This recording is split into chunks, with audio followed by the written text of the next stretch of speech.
First of all, I want to thank Wendy for inviting me to be here with you tonight.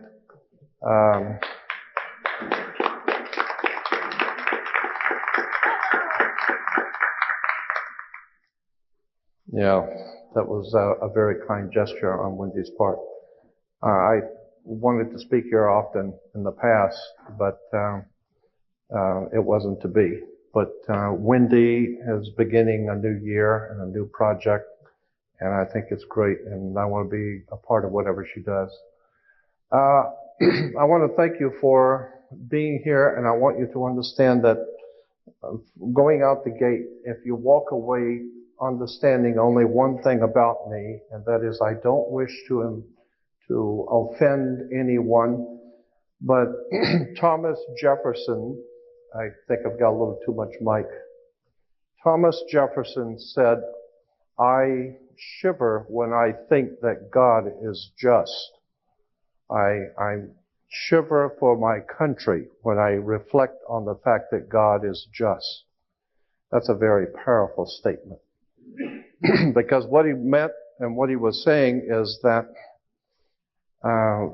if we understand the divine presence in the universe, that one that men call God, if we understand anything about the divine presence in the universe, we understand that God is just, meaning that he's not a respecter of persons or people or concepts or ideas. God is above all of that.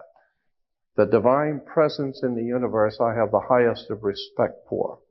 But I also understand that God can be very cold, very crass. You break the law, what goes around comes around. You may be a wonderful person, you may be very sincere, you may have done wonderful things, you break the law, and what goes around comes around. There's no escaping divine retribution, period, because it's impersonal. It is totally impersonal. If you jump off a building, you're going to get your comeuppance quickly. If you do something against your friend, your family, your wife, your husband, or whatever, it may take a couple of weeks for it to come back to you. It may take a month or two. But whatever it is you put out there will come back. Bet on it. And that's why Thomas Jefferson said, "I fear more for my country when I realize that God is just."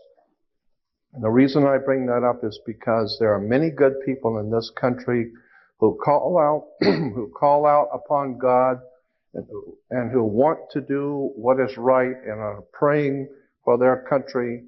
But in point of fact, God is just. And unless and until you are doing what is right before divine universe, before the divine, unless of course you understand that truth stands on its own and truth does not need to be validated by ignorance. Whatever is true, it's true. And if you back away from it, that's your problem. God doesn't, there's no playing sides. So consequently, I feel that what I do, I'm looking for the real truth. I'm looking for the real truth that's out there, like X-Files says.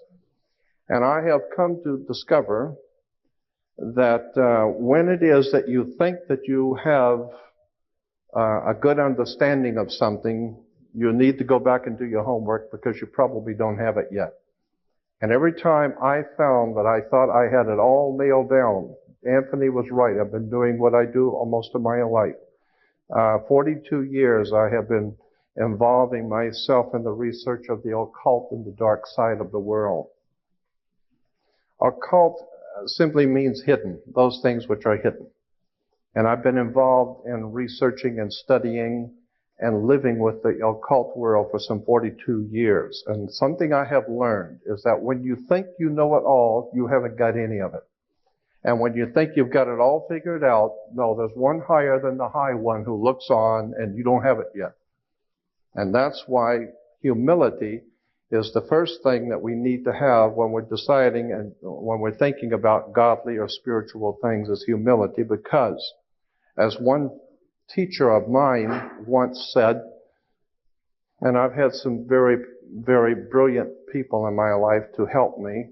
And this one teacher said that if you can tell an audience something about God so that the whole audience can understand it, then that will prove conclusively that you don't know anything. Because any pea-sized, ignorant, ill-informed, unread brain like yours cannot represent the divine presence in the universe. We do not know the hand of God.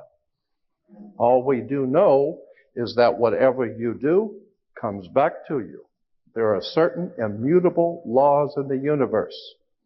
And unless and until you are prepared to look at the whole truth, nothing but the truth, and wherever it may go, whoever it may lead to, if you want to look the other way or if you want to play favorites, then somewhere along the line you're going to find out you're messing with divine justice. So the point I want to make here is that too many times we have been led to understand and told things which are not true, but which are uncomfortable to confront. And consequently, we have been led into believing that the judicial system, we have educational system, judicial system. Incidentally, the word system comes from a Latin word. The Latins in Rome, the ancient Romans called their sewer the system. And this is where we get our word today, the system. Yeah. So we have an educational system and a judicial system, and consequently, that's where we are, is in the sewer. Now, if we understand that government is corrupt, and God knows now even the most ignorant among this nation are finally waking up to the fact that the whole thing is corrupt. If we understand that government is corrupt, banks are corrupt, our law enforcement are corrupt, there's virtually no institution, our educational systems, no institutions in this country are above taking money under the table and looking the other way, and it's become a way of life, and soon it will be for America a way of death. Now, once you understand that the entire system we're living under is corrupt and filled with lies and deception, and now the best thing you could do if you're a politician is just kind of keep things going, just kind of keep paying people off and hoping everything will come out all right tomorrow.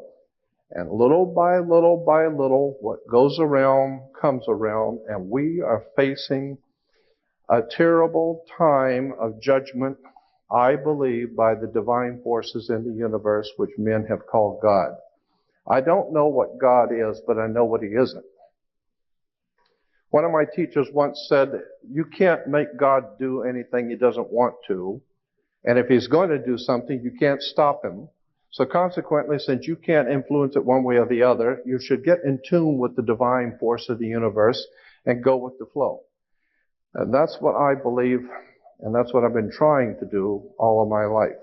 Just go with the flow and find out where the facts lead you. Because the more you begin to investigate what we think we understand, where we came from, what we think we're doing, the more you begin to see we've been lied to. We've been lied to by every institution. What makes you think for 1 minute that the religious institution is the only one that's never been touched? You can bet your bottom dollar that the religious institutions of this world are at the bottom of the dirt. The religious institutions in this world are put there by the same people who gave you your government, your corrupt education. The Knights Templars who set up your international banking cartels in the 12th, 13th, and 14th century are the same people that gave you educational institutions, colleges. Where do we get the word college? College comes from the collegia, the Latin Roman college of cardinals. I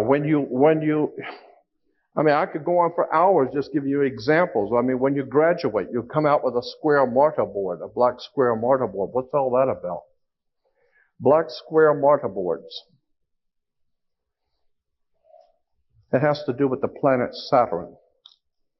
Saturn, we're told that in the Old Testament that the Hebrew people, the Jewish people, were worshipers of one God. That's never been true, not true now, and never will be true. That's just one more story that's been given to us. That's never been true. The Hebrew people were worshipers of many gods, many different divine beings. They were the most eclectic theology on the face of the earth. Next to modern day Christianity is Judaism. Eclectic meaning it has collected from all over the world concepts and ideas and put it together and called it today Judaism. Judaism today is the most eclectic religion on the face of the earth. Virtually nothing of what it teaches is true. Virtually nothing of its supposedly background is true. And consequently, the world is filled with violence, bloodshed, or disorder. Good people are dying. There are children who are starving. Our world is in trouble. And people are calling out to God for protection. People are calling out to God to help our nation and never realizing for one moment that the divine presence in the universe not listening. Why? Because you have your own concepts of whatever you think is true, whatever you believe to be true, but you have never confronted the real truth. The real truth is that the people who are in power, who put this system together, have been in power for thousands of years. This has been going on from day one. I have the highest of respect for the Bible. Anyone who knows me knows I read it and study it all the time. But I'm also well aware that there are encoded messages. The rabbis will tell you that in the Old Testament is filled with encoded messages. And I believe that Christianity is probably the most powerful encoded message the world's ever had. It's one of the oldest messages in the world, and I believe that the Christian teachings in the original scriptural understanding is the most important, volatile story the world's ever known. And it's sitting right in front of you, and most people don't even see it. It is an encoded story. And unfortunately, too many people who are ill-informed, unread, and who have not spent 42 years looking at theology accept what they read in the New Testament and in the Old Testament as actual history, when in point of fact, it is not actual history. There is a message behind the message. And consequently, if you're reading the Bible, and if you're looking at theological subjects from the Bible point of view, in a materialistic way, you're never going to see the obvious story sitting right in front of you. I believe that the story in the New Testament, and I'm concerned about this because I believe the world is now facing another dark age. I think that we are now preparing ourselves to go into a very dark time that's coming on the earth. And I believe that the message that's in the New Testament is a very powerful, symbolic, metaphysical story that is not very well understood today. Let me go back to the original Hebrew religion. Because it forms the basis for Christianity, we need to look at where did any of these things come from. I'm famous for doing that. I couldn't care less who I offend. I want to know the truth. And all you got to do is go to any good library and just start reading. There are hundreds of great reference books out there that tell you where things have come from. First of all of the things which are going on in this world today, from 9/11, all of the wars in the Middle East, all of the incredible bloodshed that's being spilled all over the earth, can be traced back to, and you might want to remember what I'm saying here, because I'm sure you're not going to make the connection when I first tell you, but I'm going to try and explain it to you. The things which are happening today, the people who are in power in this country, the great generals from around the world who are planning wars and violence and bloodshed, all of this stuff can be traced back to the planet Saturn. Saturn is a very, very pivotal, important concept in theology and religion. And most people have never been told any of this and have no knowledge of it at all. But the planet Saturn is very important in world affairs. in theology. In the Islamic belief, the holy city of Mecca, which is in Saudi Arabia, Mecca has a Masonic circle, and within the Masonic circle is a square, because you got to do everything on the square, remember. You have a town square, you have New York Square, you have Vatican Square, you have Red Square, you have all kinds of squares. Why? Because this is Masonic. And it goes all the way back into the ancient world, the terms and symbols. Again, the planet Saturn is called the black square. It's called the dark sun, the black sun. This is what the Nazis and the SS and the Gestapo wore black. That's why priests wear black. That's why judges wear black robes. Why do you think a judge wears a black robe? He wears a black robe because when you used to graduate from university, you wear a black robe. Why black robes? Darth Vader wears a black robe. What the hell does a black robe have to do with anything? The judges wear black robes. You know, Supreme Court judges wear black robes. Black robes represent the priesthood of the planet Saturn, the Saturnalian Brotherhood. All you need to do is study Nazism, and you will begin to see that the powers behind the Nazi Party, the Thule Society, the Germanian Order, were all members of something called the Saturnalian Brotherhood, the Brotherhood of Saturn. Saturn was the god of darkness, chaos, and destruction. He teaches you a lesson. He will take your life if you don't listen to him. So consequently, Saturn was very, very important in the ancient world. Thank you. Saturn's name, incidentally, in the old Phoenician ancient Canaanite religion, in the Middle East, the old Phoenician Canaanite worship of the planet Saturn was the most important god of all the ancient world, was the planet Saturn, and his symbol, long before the Hebrews were ever in Canaan, the symbol in Canaan for the planet Saturn was a six-pointed star. Today we call that star the Star of David. There was no Star of David. It's the Star of Saturn. All of the Jewish reference books, all the Encyclopedia Judaica, you go to the synagogue, go up into Mulholland Drive, up to the Jewish University and spend 3 weeks there and look up Saturn. You'll find out that 98% of all Judaism is a worship of the planet Saturn. Better wake up and understand where this stuff comes from. Because if there is a God in heaven, if there is a divine presence in the universe that demands righteousness and justice, then you're going to have to rethink what we believe and where we're going and what the world is all about, because for the last 2,000 years we haven't done too well. Logic alone should tell you that when Jews were being marched into concentration camps, they were praying obviously to their God for protection and for help. There was no help coming. Christians have been praying to God to help this nation, to protect their family, and evil grows and multiplies each day.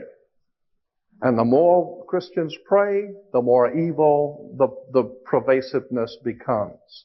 And the reason why is because we are not in tune with the universal God force. We're not in tune with the truth. We're in tune with what we've been told is the truth. We understand that thing that we've been told about government, that we have to pay your taxes because that's the law. You think, what law? Where is there a law that says that? Well, it's in there somewhere. No. Where is the law? And then you find out, well, it was just a lie. The whole thing was a lie. The whole thing is a sham. Well, the same thing is true in our theological thinking. The reason why I am bringing this subject up is because I feel it's important now in the year 2002, because I think that very soon we're going to experience some pretty dynamic spiritual things are going to begin to happen on the earth, because I do not believe that the divine presence in the universe that men have called God is going to allow this to go on much longer. But the way history has always shown us is that when God moves, theologically speaking, when God moves, people die. And consequently, I think that we are coming to a point where we're going to be in serious trouble, and that's why I want to help my fellow man to become spiritually prepared for what's coming. And the only way you're going to do that is understand where things come from and begin to appreciate we've been misled again. I have tons of videos, of slides I'd like to show, but there's so many things I want to talk about too. Let me get back to the planet Saturn. Saturn was referred to, as I said, its symbol was the six-pointed star. Today we call it the Star of David. Saturn was referred to as El, E-L. El was the god Saturn in the old Phoenician Canaanite system. And consequently, anyone that promoted the worship of El is where we get the word elder. You become an elder because you were worshiping El. And when you worship El and become an elder, then how did you get to be an elder? You got elected. So therefore we have elections. Now that you have been elected to be an elder, now you are one of the elites. Why? Because now you have moved up, like in an elevator. You are now moved up in society. Consequently, it's all money. It's all manipulation and exploitation coming out of Phoenicia, Canaan. It goes back to the old Sumerian, Babylonian systems of words and terms and symbols and emblems that have been used to manipulate the whole human race. Because our masters don't give a damn about you or your family or your destiny with God. All they care about is what they have always cared about, and that's controlling the whole damn world. Consequently, if anything's going to happen in this country to turn it around, we're going to need a renaissance, an intellectual, spiritual renaissance. Because you can't do it with arms. Adolf Hitler rose to power the same way George Bush did. It's the simple Mickey Mouse routine that it works every time. I'm ashamed of this country, and I'm ashamed of the people who call themselves Americans who drive around with a damn silly-ass flag on their car and not even realize that's not an American flag. All you got to do is do your homework. You'll find out that is a United States flag. And it's not even an original United States flag, because an original United States flag has these stripes going vertical, not horizontal. But who the hell knows that? Who cares? I mean, we just put a flag on your car and drive around like a fool. It is a disgrace. Somewhere along the line, we're going to discover we've been had, if we haven't already figured it out. I want to show you how the planet Saturn, the Saturnalian Brotherhood, the worship of the planet Saturn. Saturn's color was black. The black, each one of the gods and each one of the planets were associated with a different color. Green was associated with Venus, and that's why today, in Islamic countries today, you will see all of their flags and harlotry in Islamic world are in green. And you'll see the crescent with the star. Many people think the crescent is the crescent of the moon, but it is not. According to the actual research documents, the crescent on the Islamic flags is the crescent of the planet Venus. And the star represents Venus. It is a religion that is based on the worship of Venus, but which has incorporated the Saturnalian philosophy in it. So, like all the other religions, it is also a very eclectic religion. We hear that God's name is Yahweh. Let me tell you something about Yahweh. I mean, I've spent 42 years looking at this stuff, and as far as I'm concerned, I'm amazed at how many people don't even begin to know what these words mean. Yahweh is not the name of God. Yahweh in Hebrew is an expressive term. It's expressing something. It's describing something. It's not a formal name of God. Yahweh in Hebrew simply means, and the best way to explain what the word means is to take a garden hose and hold the end of it, turn on the water, and you feel the pressure building up. When you release the hose, it's a release of pressure. It's a release of energy. In the Hebrew, in the ancient Hebrew, the release of dynamic energy was called Yahweh. And it was always associated with sex. It's the building up of the sexual urge, and the releasing of sex in the sex act was referred to in the ancient Phoenician Canaanite system as being one with Yahweh, the explosion of divine creativity. That's why our Jewish physicists have told us the universe came into existence by a big bang.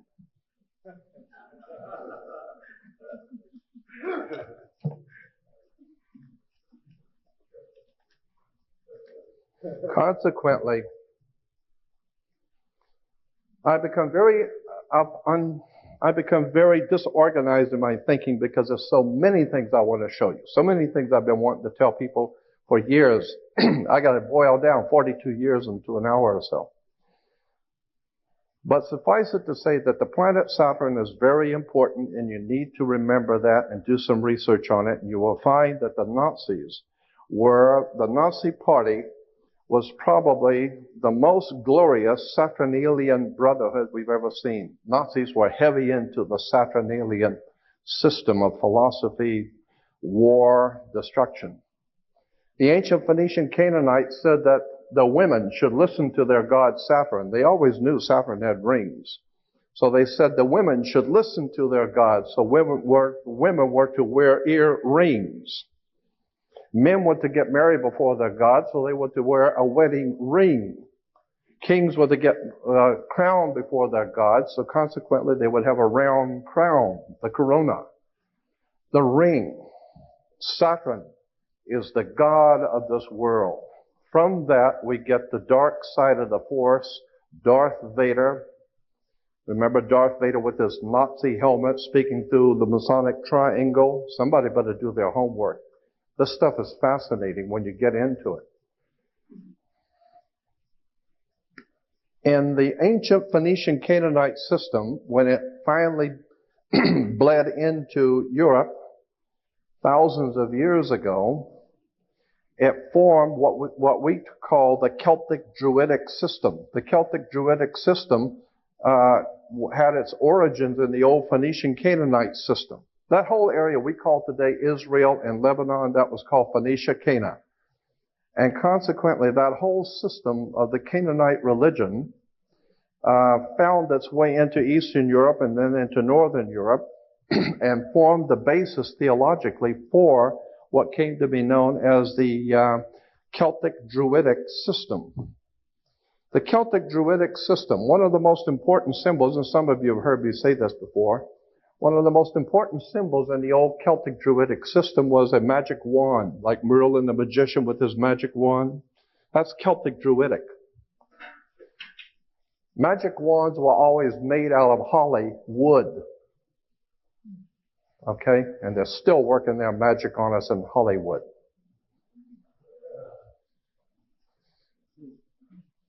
The system that we are under is the most manipulating, exploiting system that's ever been put together. But I'll tell you one thing. The Steven Spielbergs and the George Lucases and the Michael Eisners and all the guys that run the entertainment world, all of them are many things, but stupid is not one of them. These guys are class A, top of the line intellectuals. They know the name of the tune. They know exactly how to manipulate your thinking. They have something called program music. And you go in and most people never think when they go to a movie or watch a television show. They never think about it. Who writes scripts? Scripts are written by scriptwriters. Scriptwriters scribble scripts. And consequently, the scribbling scriptwriters were called scribes. So when Jesus denounces the Pharisees and the The scribes were the people who scribbled scripts. And consequently, the religious writers of the day, those who wrote all of those glorious religious writings, were all the scribes. They're being paid money by the system to write all of their silly little scribes, all of their silly little stuff that the masters wanted. Why do you think the King James Version is called the authorized version of the Bible? It's the one King James authorized. He didn't authorize you to go doing too much research on your own. You get your head cut off. Consequently, we go back to Yahweh. I mean, have you ever wondered why we call God the Father? You ever thought about that? I mean, women, some of the women's liberals were saying could be a God the Mother, you know. I don't know. But the point being is that why do we call God the Father? It's because of rain.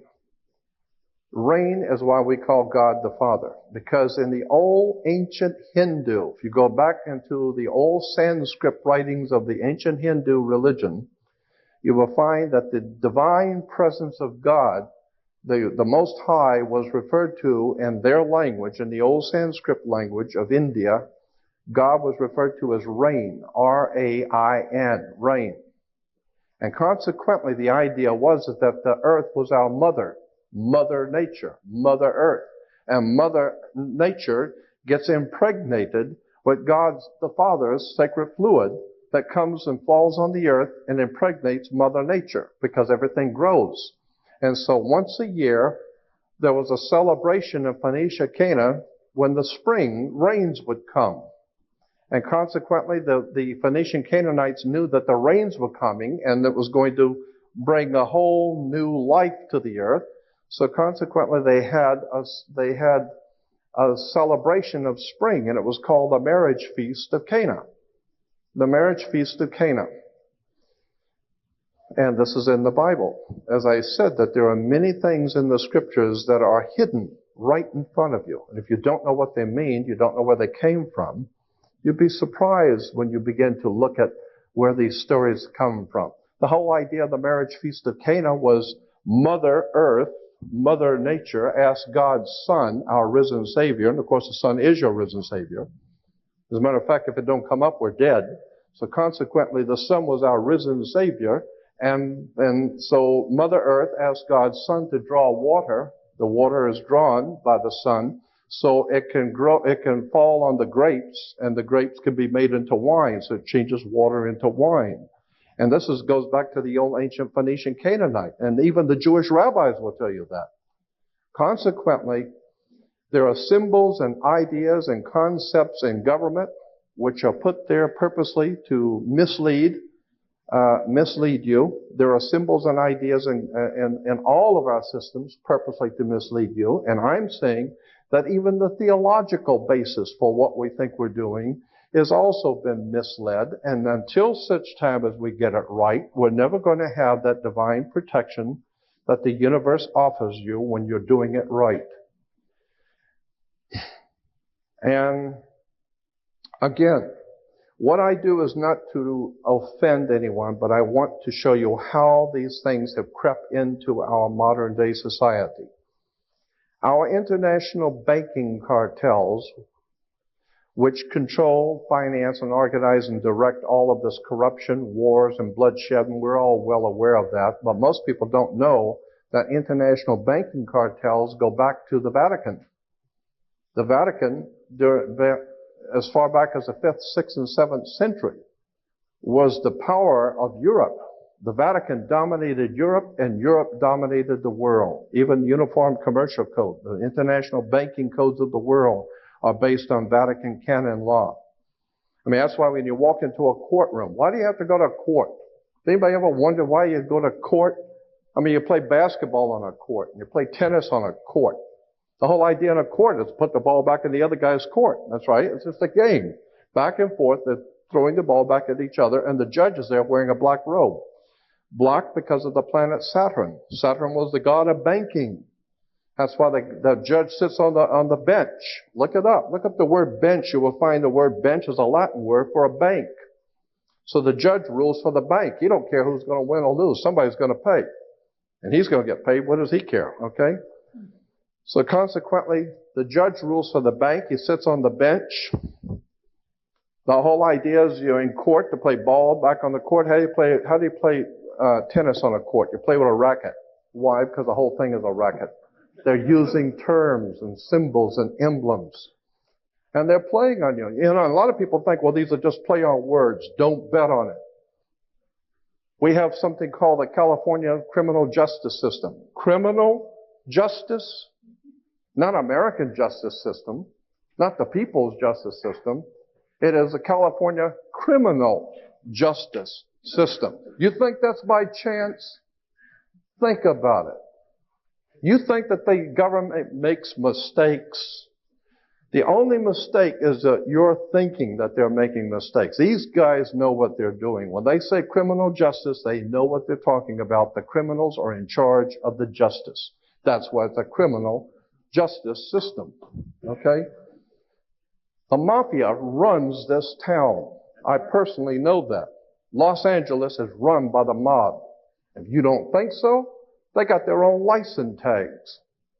The mafia has its own license tag that the police department does not touch. They see a mafia license tag, they do not touch it. I'm not going to get into that. But I can tell you that the mafia and the mob runs this country. And the Catholic Church is behind the mob. Period. My mother had an uncle when I was growing up as a child. I only remember him faintly because I was very little, who worked in the Vatican Secretary of State's office. He was not clergy, he was civilian. And I grew up in my hometown having two uncles who were federal judges. My great-grandfather was a senator from the state of Florida, a very powerful man, and he died in office because they couldn't get rid of him. Why? Because he was mobbed, and everybody knew it.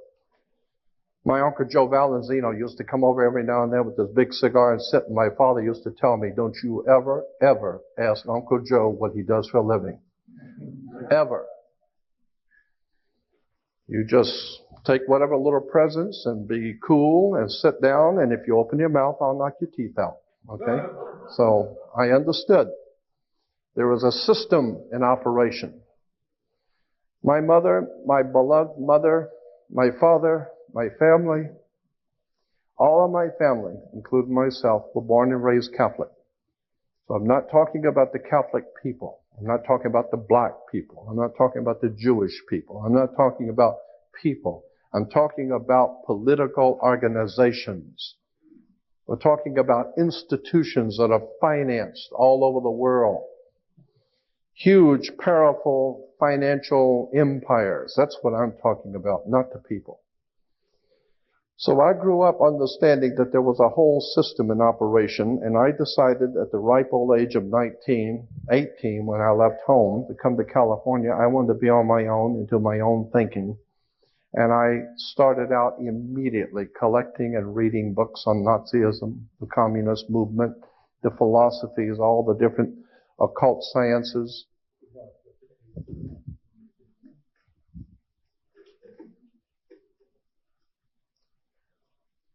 And it became apparent to me that the entire world system is corrupt. So what we have today on the world scene, we call them world governments and United Nations with all the different governments represented. In point of fact, what we're seeing is gang wars. We got the Crips and the Bloods and the East Side Gang and the West Side and this group and that group. And today we call them nations. No, they're only gangs. They're all corrupt, money-grubbing. And so consequently, what goes around comes around. And we're seeing the complete breakdown of law and order around the world, and I believe that there is a divine retribution coming. And this is what I'm trying to do, is make people aware that do not put your faith and trust in man in whom there is no salvation. Do not look to your religious institutions for any spirituality. They don't have any. I don't care what it is. They don't have it. The very word church, the word church is an English word. From the King's English, it goes back to a word in Scottish, kirk, K-I-R-K, is church in English. Kirk in Scotland goes back to a Roman goddess, Circe. Circe goes back to a Greek goddess in Greece called Circe. Circe gave birth to Roman Circe. Roman Circe gave birth to Scottish Kirk, and Scottish Kirk gave birth to the English word church. So consequently, when you go to church, just remember it goes back to Mother Circe in Greece. Circe, if you go back to the library and get some books on Greek mythology, it will tell you that her name gives birth to what we call the church today.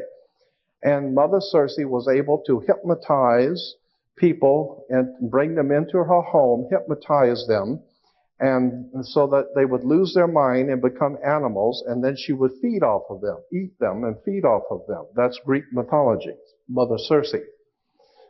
So consequently, Mother Church has done just that. She has hypnotized people, brought people into her house, and consequently lives off of them. One of the most important financial institutions in the world is the Roman Catholic Church, and all the other churches like the Mormons and Seventh-day Adventists and Christadelphians and Jehovah's Witnesses are trying to catch up with. Consequently, all you need to do is just go see Godfather 3, and it will tell you that's a true story, Godfather 3, about the killing of the Pope, when the propaganda duet, the P2 Lodge of Freemasonry, had to get rid of the Pope, because he was a good man. That particular Pope was a good man, and he wanted to try and straighten out the church, and they figured they better straighten him out. So he was dead. He died on the 33rd day of his pontificate. He died on the 33rd day. I think that's interesting. And that's in the movie Godfather 3.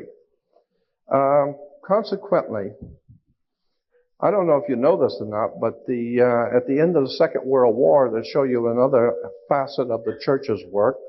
During the Second World War in 1945, actually early 45, when the German and the Nazis began to see that they were losing the war, and it became evident that the Nazis were going to lose, the powers that be in this world wanted to get the top Nazis out of Germany before the Russians or the other Allied forces came through and would kill them.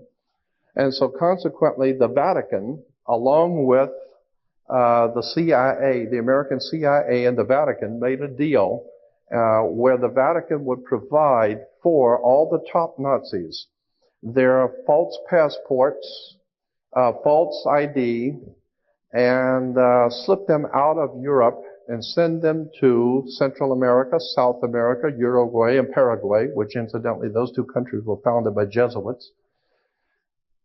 Probably some of the most powerful criminal syndicate in the world is the Jesuits. But so we have the Nazis here in America.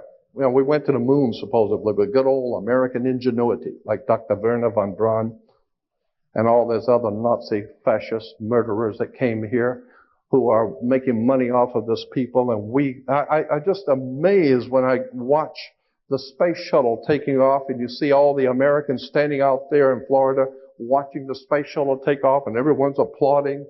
I think, what are you applauding for? You ain't going anywhere. The hell you applauding for? If they're going somewhere, you're not going, that's for sure. You can pay for it, but you ain't going. You ever thought about how much pollution, I mean poisonous, toxic pollution that pours out of the back end of a Saturn booster, how much poison is poured out of that into our atmosphere every time they shoot one of those things? Most people don't think about that. Consequently, I believe that it's a time that the idea, this time has come to look at the real foundations of our system of thinking in this world. Because if you're going to call out to God, you better get it straight. Because there are too many times in the scriptures, and I again have to reemphasize my appreciation for the divine principles in the scriptures. I believe that there is a profound story, especially in the New Testament. I think that the New Testament is a redemption story. But most people have no idea in the world what redemption means. Well, as a classic example, how many Christians understand what Christ means? I mean, you can't talk, I hear Christians talking all the time about Antichrist, and they haven't got the faintest idea what Christ means. How many people know what the word Christ means and where it comes from? I mean, how many Jews talk about the Holocaust and haven't got the faintest idea in the world what a Holocaust is? Oh, a Holocaust is a terrible tragedy. Oh, it's a big fire or something like that. It's terrible something. No. That's not what a Holocaust is. A Holocaust, according to the actual research documents, means a sacrificial, ritualistic burnt offering. When Abel and Cain and Abel in the Bible offered up a sacrifice to God, the word in the Hebrew Bible is they offered up their holocaust to God. So a holocaust is a ritualistic, sacrificial, burnt offering. Get it right. Why did the Jewish leaders in this country and around the world use the term Holocaust? Very interesting. I think that they are not telling us the whole story.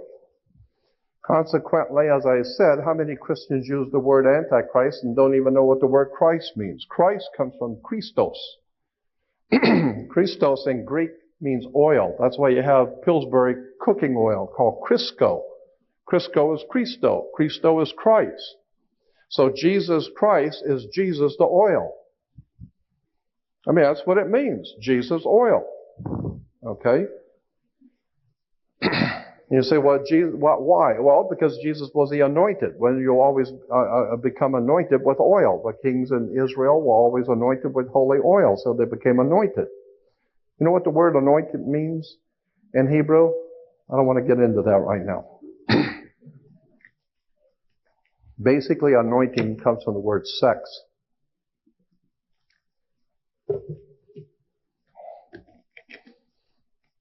You'd be surprised how much sex is entwined in religion. Sex, drugs, and rock and roll. There's a huge amount of words and terms and symbols.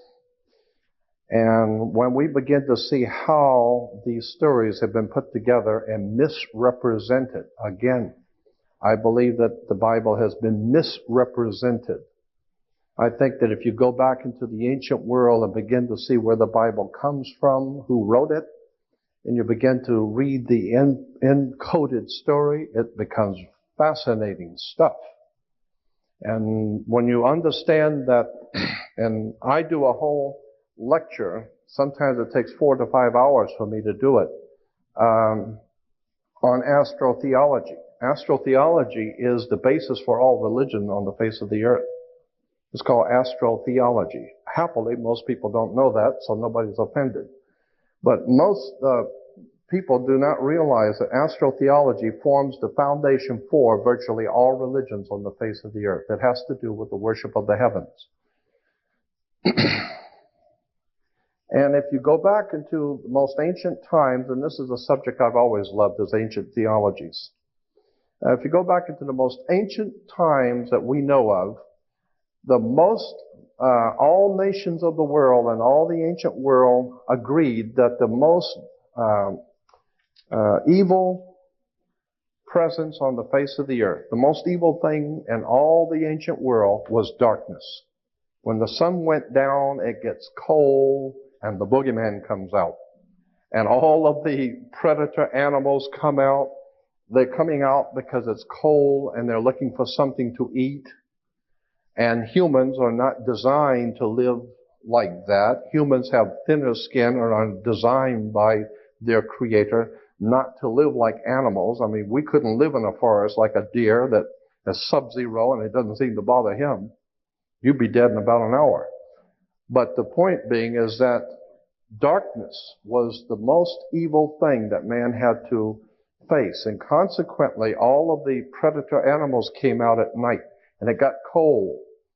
And consequently, when the sun would come up in the morning, that was the one thing that saved the human race, is the coming of the sun, God's sun, the light of the world. Of course, the sun lights the world. And the sun doesn't belong to China or Africa or anybody else. It belongs to God. So it was God's Son, our risen Savior. And of course, the Son is your Savior, because if it don't come up, we're dead. But once you understand the concepts and ideas, then you begin to question, why did Judas go out and kiss Jesus? The scripture, you know how and the scripture talks about Judas went out and kissed Jesus? First of all, many Christians think Judas went out and kissed Jesus to identify him. Logic alone would tell you that's not true. If you just think about it. I mean, in a little Mickey Mouse town, and where Jesus would have been living, in a little small, it's not Chicago, it's a little small town, and even the Romans back in Rome knew who Jesus was, so everybody knows who he is, everybody knows what he's doing. And consequently, when the scribes and Pharisees, the religious leaders, decided they'd had enough of him and wanted to arrest him, you think they're going to have to send out somebody to find him and point him out? No, everybody in town knows who he is. Well, then why did Judas go out and kiss him? And most people think Judas went out and kissed Jesus to identify. It doesn't say that. It says he went out to kiss Jesus to betray him, not identify. What do you mean betray? That's interesting. Because even the mafia today, when they're going to kill you, they give you the kiss of death. They've kissed you off. Why? Because in the old ancient world, when a scorpion bites you, the scorpions in the Middle East have two stingers, one on top of the other. And when they bite you, they leave a cut in your skin that looks just like a human lips, looks just like lips. And consequently, the ancient people said that you just got the kiss of death. He just kissed you off, okay? And consequently, that's what Judas was doing, giving him the kiss of death. Why? It has to do with astrotheology. Very interesting stuff. Now, I could talk all night on this stuff because I love it, but I wanted to show you a few because I believe that seeing things are a lot more impressive than just hearing me talk. If you remember Indiana Jones and the Last Crusade, Indiana Jones and the Raiders of the Lost Ark, first of all, when Indiana Jones is going out to look for the Lost Ark, we're talking about the Ark of the Covenant. Where's the first place he goes to? He goes to Tibet. Now, why would you go to Tibet if you're looking for the Hebrew Lost Ark of the Covenant? Well, it's because Tibet has something very, very important connected to that symbol of the Ark of the Covenant. You better go back and look at the Buddhists and the Tibetans to understand the Ark of the Covenant. Period. Second, where does he go? Once he goes to Tibet, who does he find up in Tibet looking for the Lost Ark if it isn't a Nazi? And consequently, where did they go from there? He goes directly to the Holy Land to look for the Lost Ark of the Covenant. No, he goes to Egypt. Why Egypt? It's because Steven Spielberg has many things, but stupid ain't one of them. He goes to Egypt because the whole idea of the Lost Ark is Egyptian, not Hebrew. 1,000 years before Hebrews were ever in the area called Egypt, the Egyptians had something called the Ark of the Contract. The Ark of the Contract, which I will show you, the Ark of the Contract was a box with two angels' wings, with wings over it, and it was an Egyptian symbol, and it symbolized a contract that the pharaohs had made with the gods who came down here from Sirius, from the ancient star system of Sirius. They were called, and Sirius is called the dog star. And consequently, you take dog, D-O-G, and turn it around for us, it becomes God. G-O-D is dog spelled backwards. It goes back to Sirius, the dog star. It goes back to Anubis in the Egyptian. So that the Ark of the Contract became known as the Ark of the Covenant. No, it's the Ark of the Contract, and it was 1,000 years before Hebrews ever had it. Consequently, when you understand our symbolism in theology and religion, you come to find out that we have been sold a bill of goods on so much.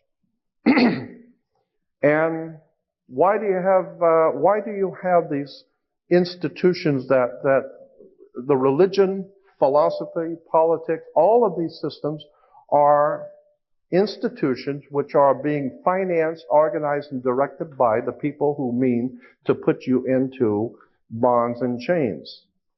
God has created all of the animals to be free. He created everything. God who has created all things. Freedom is the one thing that you see everywhere, except for man. And consequently, the real freedom in man is up here. Consequently,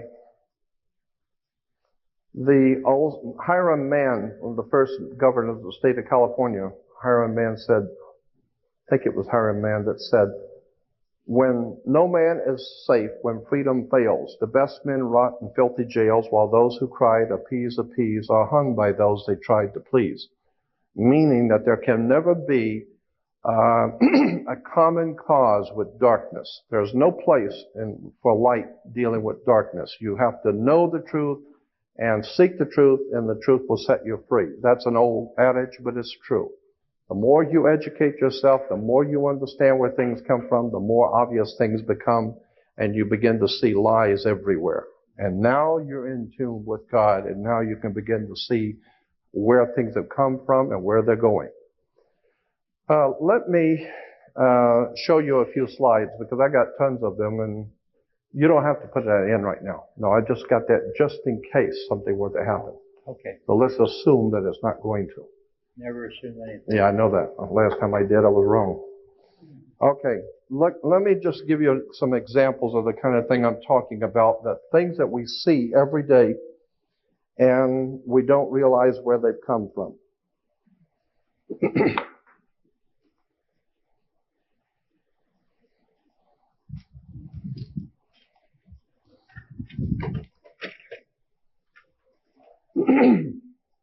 Now, this is the Ark of God. You'll see this is the New York State seal. In New York, the State of New York seal, you will see in the middle is the lost Ark of the Covenant. Here it is, the Ark of the Covenant. You remember this from Indiana Jones and the Raiders of the Lost Ark? And here it is again.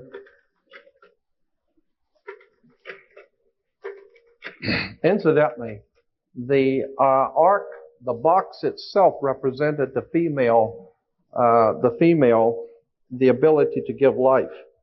And so the priest would drop blood in front of the ark, representing the menstrual cycle of the female, because it had again to do with sex.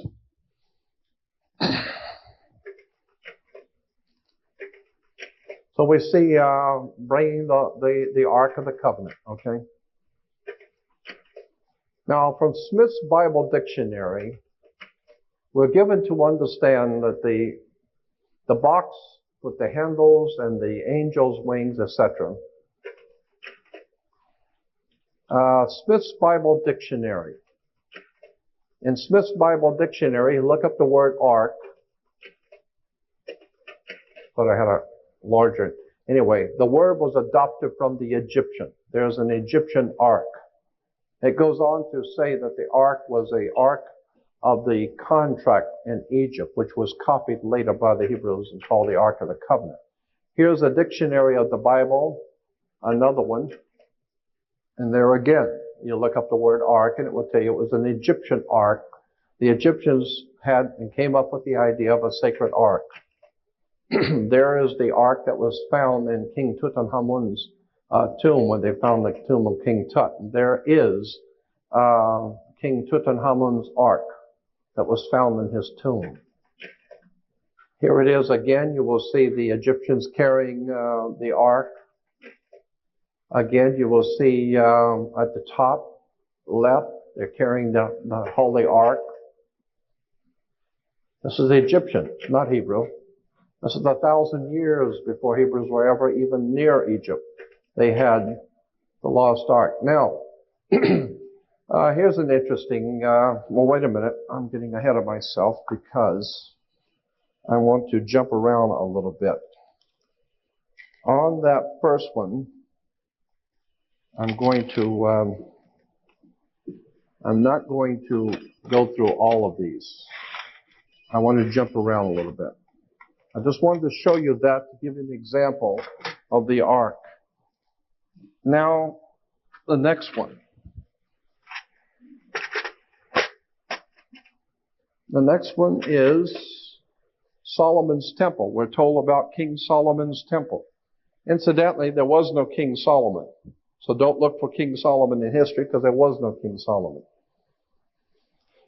That's the word Sol, Om, On. S-O-L is the sun in Latin. In Latin, the word sun is S-O-L, Sol. And in the Hindu priest of the sun, they call the sun Om. Remember the priest of Om? They chant Om. And On is the city of the sun. The Greeks call it Heliopolis. It's called Heliopolis to this day. But the Egyptians, Heliopolis means the city of the sun. The city of the sun, Heliopolis in Greek, was originally called in the Egyptian On. Look it up in any dictionary, O-N. That's why when you walk into a room, you flip a switch on. Because On was the city of the sun in Egypt. So the three words for the sun in the three esoteric languages of the world is Sol, Om, and On. Solomon. And Sol, Om, On's temple, you will see the Temple of Solomon. The word here used for This is the word used for any oily substance in the Old Testament in the Hebrew is shemen or semen. Strong's Bible Concordance has it saying, it is very suggestive of the old Hebraic writings, that when we find the oil of anointing for phallic pillars, priests and kings, was called semen. The word used by the Romans and our medical men for the fluid of the male. Consequently, this is where we get the word Christos, or oil. Now, here is a ground plan for the Temple of Solomon, Solomon's temple. And now we're hearing so much about how the fraternities are wanting to, in the Middle East, want to rebuild Solomon's temple. Well, you better look at this because it's not what you think it is. Solomon's temple. There's the ground plan for the temple. Now, if you look at Solomon's temple, it had two pillars at the gate, at the entrance. It was Jachin and Boaz. Jachin and Boaz, look at the ground plan for Solomon's temple. Here's what it really is. You'll see the male phallic, and it's within the female. So the whole temple of Solomon, the holy is the male phallic, and the most holy is the head of the penis, and it goes into the female, which is called the temple of Solomon, the temple of life. And consequently, Solomon's temple was merely a representation of the sex act. Now here we have,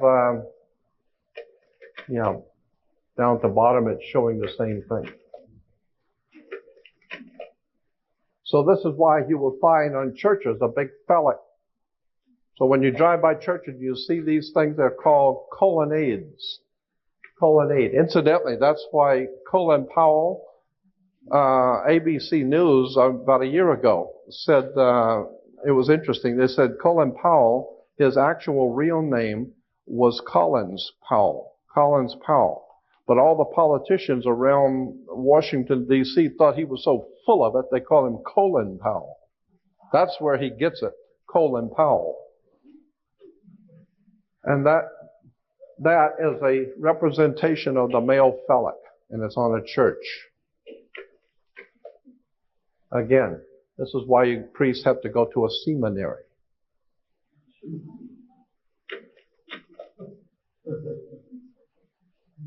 Here it is again. Here's another temple. You can tell the layout of the temple.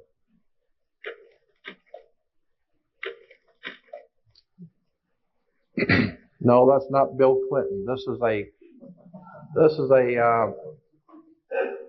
is a Egyptian god named Min, M-I-N. And you'll see the Egyptians climbing the pole that's called the ceremony of climbing the pole of Min. The pole, of course, is the representation of the male phallic. One of the most important is that of the maypole. This relic of pagan tree worship originally represented the cosmic axis and the phallic power of the sky god. Here are dancing around the maypole and have no idea in the world that women are dancing around the male phallic. And I think, and then Christians once a year in September have something called See You at the Pole. And have no idea in the world that it's the same old idea of see you at the pole, dancing around the male phallic. These are called scepters of power. These are symbols of male power. Yeah, that's what it means. So when you see these symbols in their hands, it represents the dominance of the world by the male sexual principle. Okay?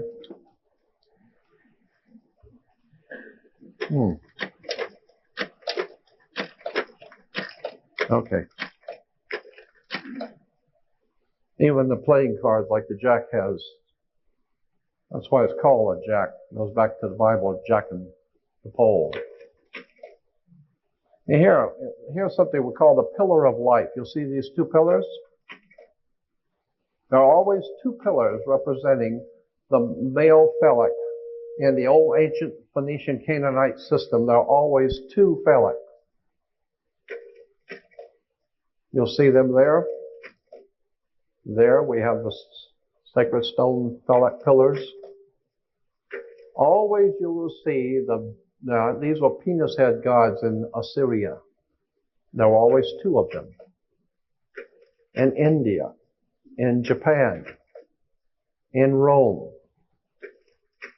Pompeii, in Islam, you'll see the two phallic pillars on both sides. Incidentally, the churches and many of the old architecture in the Middle East and churches today all have pointed glass windows, long pointed glass windows and pointed arch doors. The pointed glass windows represent the female opening, the pointed arch. And, of course, the twin phallic pillars. And you see it everywhere. Here we have the body of Osiris. Let's see, the sky is supported on the bottom line. It says the sky is supported by two phallic pillars. And you see that everywhere. Incidentally, the Washington Monument is a phallic symbol. And it's the male phallic, and it connects to the female ovaries, the Oval Office.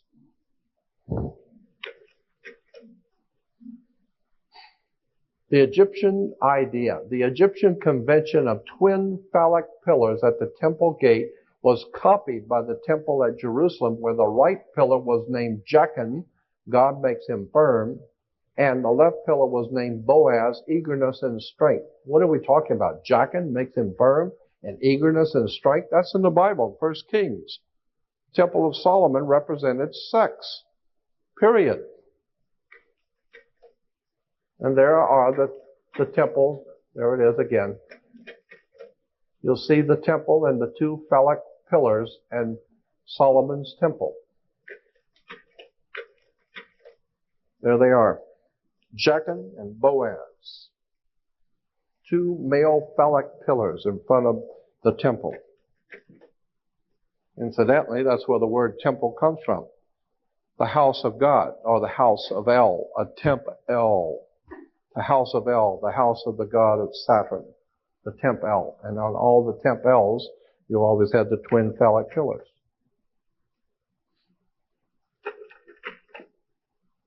There it is in downtown, on Wilshire in downtown Los Angeles, the synagogue has the two phallic pillars. You see it all over the world.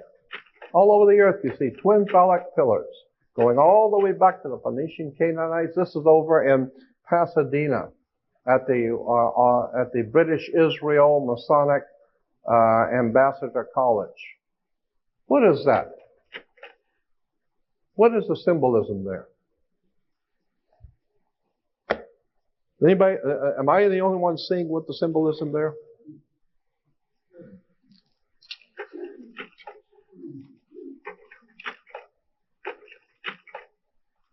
There's a king with this phallic symbol on both sides of the... Now, pipes were also, the musical instruments, both flute and reed pipes, had a place in primitive fertility rites owing to this phallic appearance. And the second line goes on to say, singles and double pipes, among other instruments, are depicted in the Mesopotamian art from the 3rd century millennium. And then it was also adopted into Christian theology. So pipes were, where does it show that it was a phallic? Yeah, the 3rd line down on the pipe. As a symbol of male sexuality, it occurs in Greco-Roman and Renaissance art. And so the pipes, this is why we have something called a male organ, the male organ, the twin pipes. So when when you see the Mormon church with the male organ, just remember that's what it all means. That's where it came from. The twin phallic pipes. Now,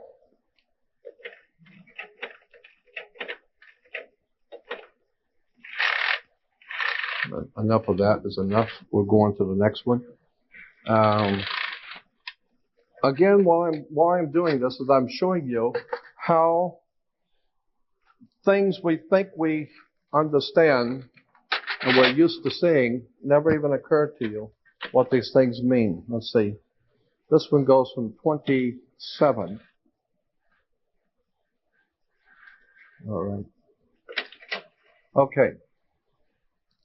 As far back as the ancient petroglyphs with the sun symbol, this is from the Bronze Age. This goes back thousands of years. You will see carved on stones in Russia and all over Europe as an interesting symbol. It's the symbol of the sun, petroglyphs with the sun symbol. So that's an ancient, going back to the Bronze Age.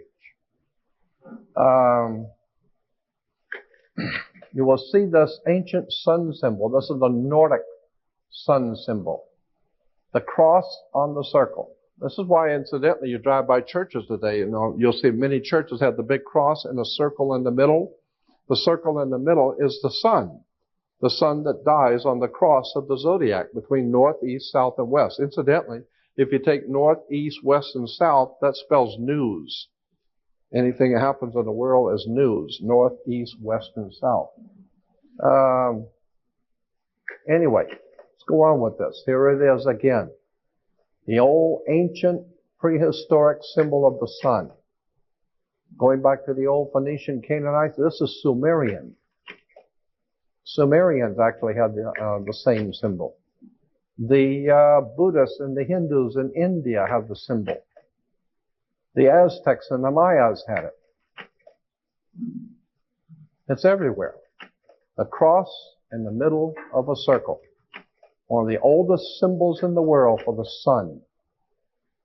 This is in Iraq. This is in Jerusalem. This is in a synagogue in Jerusalem. Here it is again.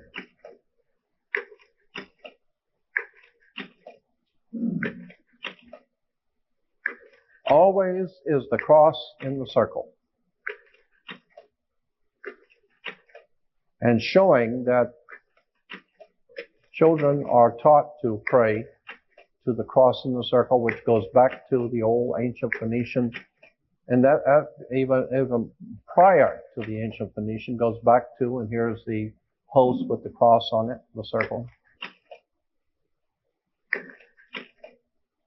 It's an ancient formula. And I said, yeah, I'll bet it's an ancient formula. It's real ancient.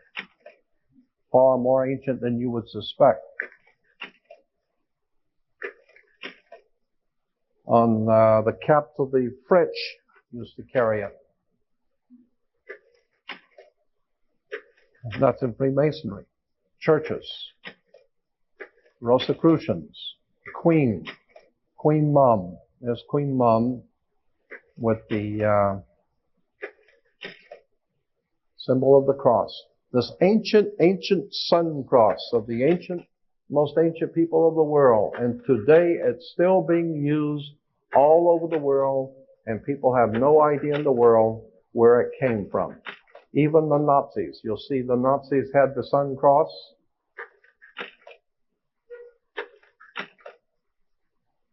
Nazis with their sun cross.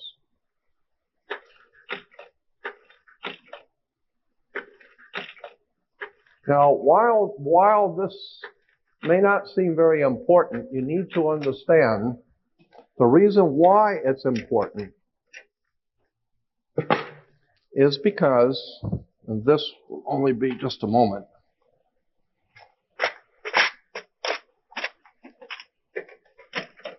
even the Pope wears the sun cross. There it is again at the Vatican. You need to ask yourself, how come the old ancient petroglyph from thousands and thousands, probably anywhere from 10 to 15,000 years ago, the old prehistoric world marked the symbol of the sun as it's the same way that it is now at the Vatican. Is there a message here or what?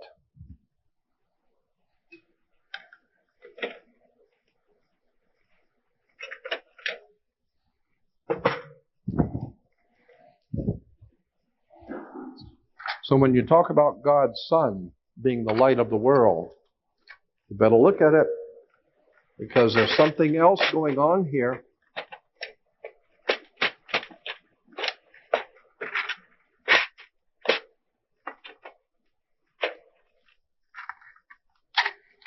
Oh, I'm sorry.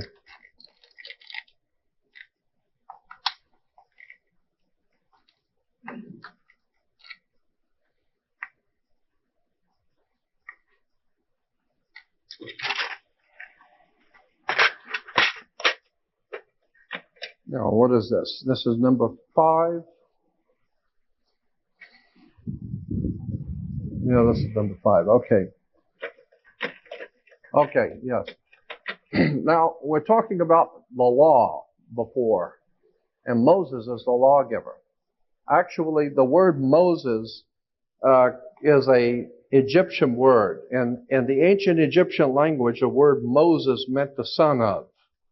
Like in Hebrew today, Ben, B-E-N, means in Hebrew the son of. So like Judah ben Hur, Judah was the son of, his father's last name was Hur, H-U-R, Judah ben Hur, or Ben, B-E-N means the son of. Incidentally, if you look up in the Hebrew Encyclopedia, look up the word Hur, because I did that. For Judah ben Hur, H-U-R, is a Hebrew spelling of Horus. The sun god Horus was called in Hebrew Hur, H-U-R. So when the sun came up in the morning, Horus was our newborn son, and he took 12 steps across heaven. They were called Horuses, H-O-U-R-S, Horus. And he took 12 steps. That's why we got a 12-step program for alcoholics, a 12-step program. When you go to school, you start in the first grade and you end up in the 12th grade. It's a 12-step program because the ancient Egyptians said that the sun, whose name was Horus, when he was risen in the morning with our risen Savior, he walked across the sky in 12 steps, and each one was a different Horus. The first was Horus of the first step, Horus of the second step, Horus of the third step, and going down the line, Horus of the 12th step. So there were 12 different Horuses. And consequently, we took the word Horus, H-O-R-U-S, and turned it around and make it H-O-U-R-S. So it's 12 hours. No, 12 hours is just changed into U and the R and Horus. So the 12 Horuses are the 12 steps in heaven, which are the 12 hours of day. And consequently, the sun brought light into the world. And in Latin, the sun, or light in Latin, is Lucius. Lucius, Lucifer, Lux, Lucius, all mean in Latin light. This is why you have Luke Skywalker. Luke Skywalker is Lucius walking across the sky, and he's doing battle with the Prince of Darkness, whose name in the Egyptian was Set, S-E-T, because they noticed it got dark at sunset. And consequently, God's Son was chasing that evil prince of darkness until he died at the 12th step, and then he's gone, and he leaves the world in the hands of the prince of darkness. And his name was Set. And of course, it does get dark at sunset. Now, keeping all that in mind, we have the law, the Mosaic law. Volcanoes are very important now in the Mosaic law. A lot of people don't know the connection between a volcano and the Mosaic law. Well, let me show you. Volcanoes, like any other impressive and fearful aspect of nature, volcanoes have been the object of worship for human beings in the earliest Stone Age. Yet the original Yahweh seems to have begun as a volcano god also. Mount Sinai, incidentally, the moon god in the old Phoenician Canaanite system, the moon god in Cana was called Sin, S-I-N. That was the name of the moon god. And in the ancient Phoenician Canaanite language, which we today call Hebrew, Hebrew is actually the Phoenician Canaanite language.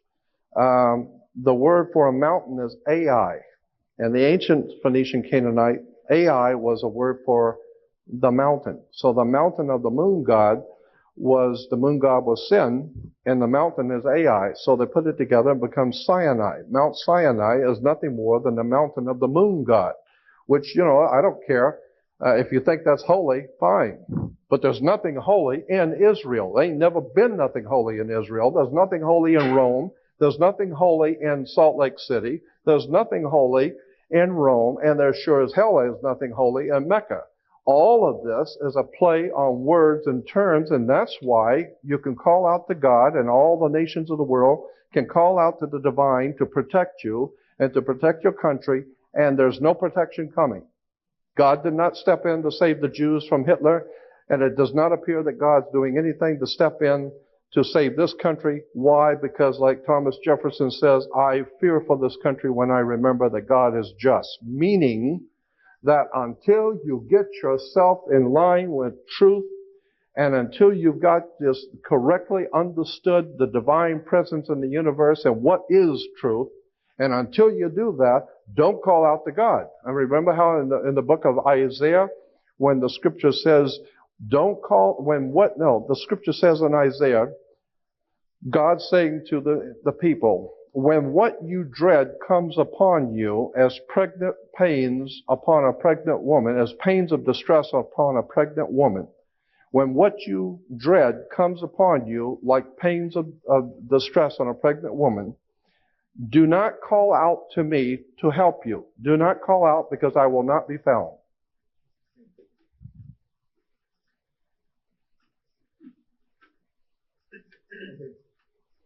Quite simply meaning, until you get your theology and your life in tune with the divine universe and that divine universal God force in the universe, until you start getting yourself in tune with the real truth of who God is and who created this universe and how it all came into being, until you're ready to do that, don't call out to God for anything.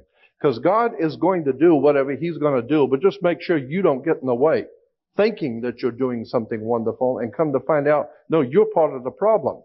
You haven't done your homework. And that's what I've been telling people for years. I'm not trying to criticize anybody. I'm telling you, do your homework. Because I am totally convinced that there is a very powerful divine presence in the universe that I myself refer to as God. I don't know what God is, but I know what He isn't. And consequently, I have a high respect for that divine presence in the universe, and I think we need to get in tune with Him. Because that's the only thing that's going to save us. Our leaders are not leaders, they're misleaders. Yet the original Yahweh seems to have begun as a volcano god. Mount Sinai, where Moses encountered him, was the seat of a Midianite god who formerly had dwelt in the volcano. He was also identified, Yahweh was also identified with the local moon god Sin, after whom the mountain was named. The appearance of Yahweh as a pillar of cloud by day and a pillar of fire by night certainly suggests a volcano spirit. The Bible says in Exodus that Yahweh appeared as a pillar of cloud by day and a pillar of fire by night. That's true. There's the holy mountain with the pillar of cloud by day and a pillar of fire by night. Here we have Israel at Sinai dedicated itself to Yahweh. And what do you see? Does that look like a volcano to you? Here's another one. Jehovah led the sons of Israel to a mountain named Sinai in the desert. He gave them his law. Does that look like a volcano to you? The magnificence of Yahweh. These are just some scriptures talking about the volcano God. I'm going to go past these quotes. These are all quoting from the Bible how Jehovah was the fire. Oh, here it is again. Now this is in the Bible. Thunder is called in Hebrew kolath, voices, for it is considered the voice of God. Thunder is called voices, for it is considered the voice of God. So when you hear that Moses went up into the mountain and heard the voice of God, I can imagine. And he came down with his face glowing. I would respectfully suggest that the whole mountain is glowing. I could see why your face would be glowing if you were going up on the side of a volcano. Lightning can be symbolized by an arrow, obviously. Here in the Bible, in Job 37, under Job 38, but this is actually footnotes for Job 37, it says, the storm, the clouds are God's tent, gathered as the thunder or the voice of Yahweh roars. They descend and God shoots the arrows of his lightning. Later, it's called the mist. In the Hebrew Targums, is literally the mist is his smoke, his thunderbolts. The linear correct translation in Hebrew is God thunders wonderfully with his voice. So we're talking about lightning and thunder. Here it is again, Mount Sinai. Look like a volcano to you? Here's the children of Israel running away. Incidentally, why do we say that, the children of Israel? Why do we say that, children of Israel, when our children are called kids? Kids are baby goats. You have kids. They're called the children of Israel. We have kids.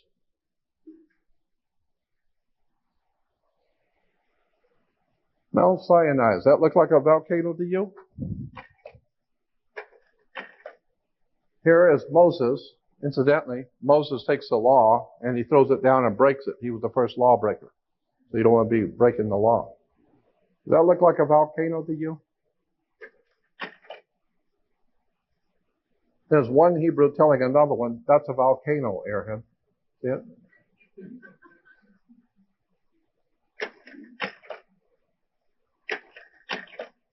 There's Moses up in the volcano. Here is from the Encyclopedia Judica, one page gives the symbols for each one of the holidays, like Rosh Hashanah, Yom Kippur, Hanukkah, Feast of Purim, the Passover, and the Feast of the Giving of the Law is in the lower right. The Feast of the Giving of the Law. There it is.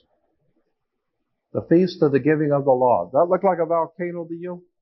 Huh?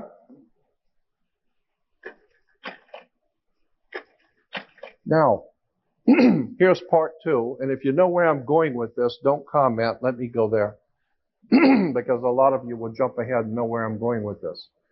The word volcano comes from the Latin volcano god Vulcan, or Vulcanus, derived from the old Cretan deity Vulcanus. Very important. The word volcano comes from the Latin volcano god Vulcan. Here is Vulcan, the volcano god, with his lightning bolts. Now, part 2. In the Hebrew tradition, you have something called the benediction. Now, the Pope, when he blesses, makes a sign of the cross. But in the Hebrew, the rabbis bless the congregation, which is called the benediction symbol. And so the benediction has been used, the benediction or the blessing. Here, the Pentateuch scroll crown with the hands raised in a priestly blessing. Here in downtown Los Angeles, you will see the Hebrew priest giving the priestly blessing. This is called, and here, indeed the Lord is high, and yet he looks upon the lowly, and you will see the priestly blessing. Again, the black robe for the planet Saturn and Yahweh connected to the volcano god Vulcan. This is why Mr. Spock is a Vulcan. The rabbi and Mr. Spock. It's all Jewish religion, Hollywood, sex, drugs, and rock and roll. And the Gentiles just love it. Can't get enough of Hollywood. Can't get enough of it. And that's why God has withheld His protection from our nation. This is why our country is now in the darkest period as has ever been, because we have given ourselves over to ignorance, stupidity, ill-informed religious philosophies, and have not come before God with a trite heart and wanting to know the full truth. Here we're told about the manna from heaven. I don't know if you've ever remember Moses was leading the children of Israel to pick manna from heaven. They would find manna from heaven on the ground each morning, the scripture says. Here they are picking up the manna from heaven on the ground each morning. Here in Exodus 16:14, it says, "And when the dew that lay on the ground was gone up, behold, the face of the wilderness, there lay a small round thing, as small as hoarfrost on the ground." So now we know, and the next one in 15 says, "And when the children of Israel saw it, they said to each other, to one another, it is manna, for they did not know what it was." In Hebrew, manna simply means, what is it? I mean, they tried this stuff and said, God, what is this stuff? You know? So what is it? They don't know. Well, what is it in Hebrew is manna. So they call it manna. Well, what is manna? The manna from heaven was a small round thing. And it says when the dew that was on the ground, of course, when the sun comes up, it evaporates. And behold, upon the face of the wilderness, there lay a small round thing.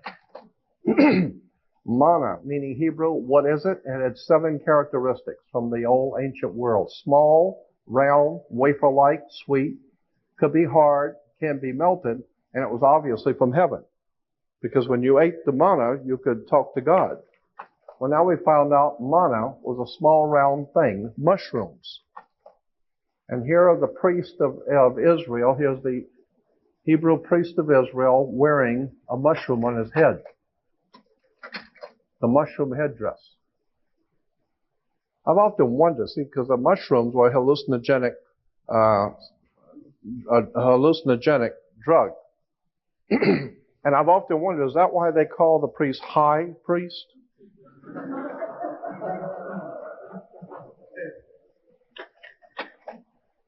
The sacred mushroom, the key to the door of eternity, the search for the sacred plant of the ancients, used to send the mind to another world and into the future. Let me tell you something. I've never tried any drug in the world ever. Not pot, nothing. Ever. However, I am not so stupid as to not be well informed about the potentials for the mushroom. The magic mushroom, from all indication, is a sincerely important discovery that was made in the ancient and prehistoric world. This stuff works. The magic mushroom and other hallucinogenic drugs like that do something to the electromagnetic forces in the brain to open up your mind and open up your spirit to all kinds of profound things that you're just totally not aware of. So, while this is a hallucinogenic drug, nonetheless, this is a very important stuff here. Magic mushrooms are not to be laughed at. It is not a light thing. This stuff is very serious stuff. And that particular kind of mushroom is called a Amanita muscara. The sacred mushroom and the cross, John Allegro, the third man in charge of the Dead Sea Scrolls, wrote this book. The sacred mushroom and the cross. A study of the nature and origins of Christianity within the fertility cults of the ancient Near East by John Allegro. John Allegro was the number 3 man appointed by the state of Israel, England, and America in charge of the Dead Sea Scrolls. The top 3 men that were picked in the beginning were all fired because of what they said was in the Dead Sea Scrolls that was not supposed to be said. All three men were fired. There is the Amanita Muscara.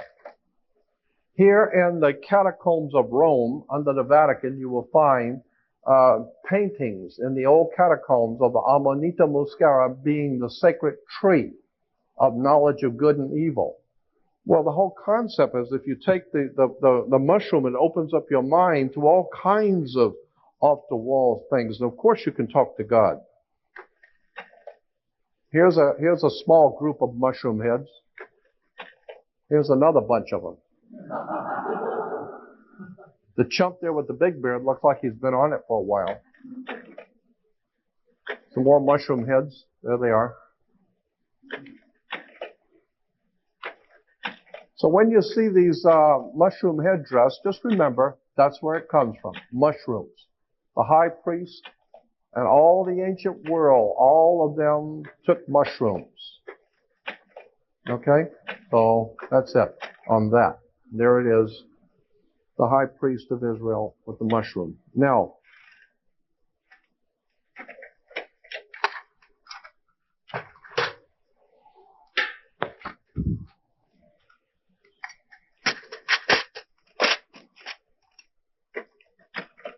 okay. Here you will see the headdress. The Pope's headdress is called the Pope's mitre. The word mitre comes from the word in the Catholic Encyclopedia, the word mitre for the Pope's headdress. Mitre comes from the word Mithra, because Mithra was the god of Rome before the Vatican became the Vatican. Mithraism was the worship that was going on in the Roman Empire. Now, the headdress is called the Pope's mitre. A lot of people do not know where that headdress came from. It actually goes back to the Hebrew. Because here is an old wood carving picture of Christ before Caiaphas, the Hebrew judge. And Jesus is being brought before Caiaphas. And you will see on Caiaphas the papal headdress. And incidentally, you'll see that moon in front of the headdress. That's the symbol of the moon god, sin. This is why today you can still go to what is called a synagogue. Synagogue is the mountain of the moon god, Sin, Sin-AI, or synagogue. But, again, the headdress is Hebrew. Why? Because, and this is very important, the ancient world believed that one of the gods, the most important god, was a fish god. And remember Amos and Andy with King Fish? Yeah, the fish god. This is why today even Christians still have fish on the car. It goes back to the old ancient Phoenician, Canaanite, Babylonian fish god, Dagon. Dagon the fish god. Most Christians driving around with fish on their cars have no idea in the world why they got a fish with a symbol. It goes back to the fish god Dagon. This is in the old Assyrian system. He was called Anis, the fish god. The Assyrian, again, Dagon, the chief god of the Philistines, was Dagon, from which we get Dragon. Dagon, the fish god. You'll see he's wearing the fish on his head. Here are the priests of Dagon. This is why the Pope wears, you see, the fish head.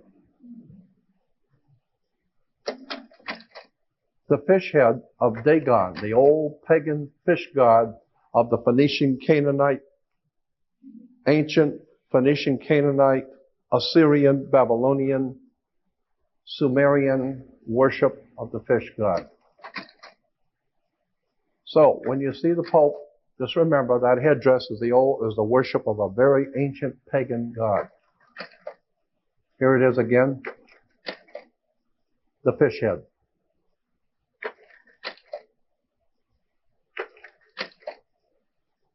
Here are the black robes. Why black robes? Why black squares?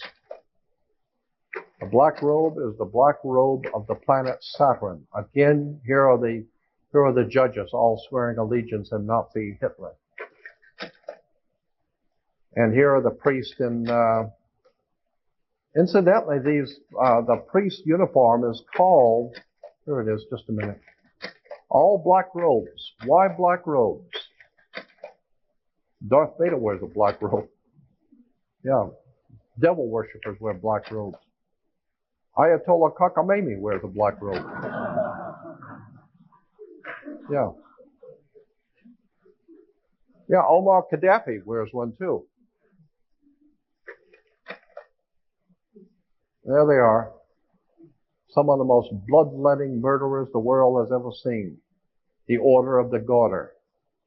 In England, you will see Churchill on the lower right. It's called the Order of the Garter. The black robes. It's very, very extremely powerful secret society in England called the Order of the Garter. Many people think it's like a woman's garter. No, it was the guards who guarded the powers in England. They guard the powers. They are like a mafia, underworld organization. A very powerful secret society with the black robes and the red strips. The red represents the same thing as the red, the scarlet-colored wild beast of Revelation. The red is very important, and you'll see they're also wearing this, the old ancient symbol of the cross.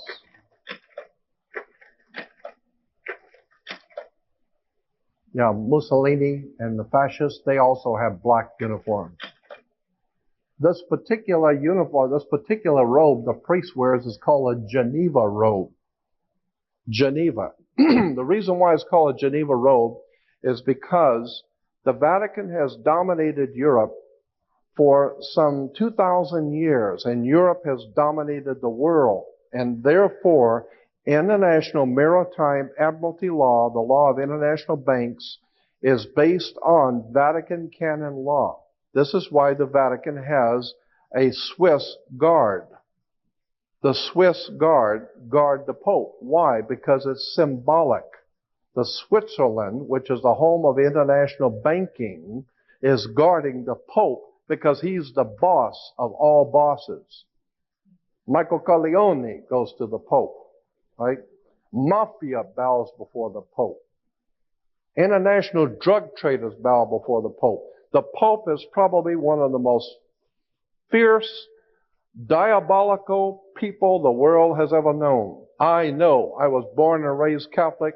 I listened to my uncles who were federal judges. I listened to my Uncle Joe. I listened to the people I've read and studied for 42 years. The Vatican is a symbol of world criminal, world empire.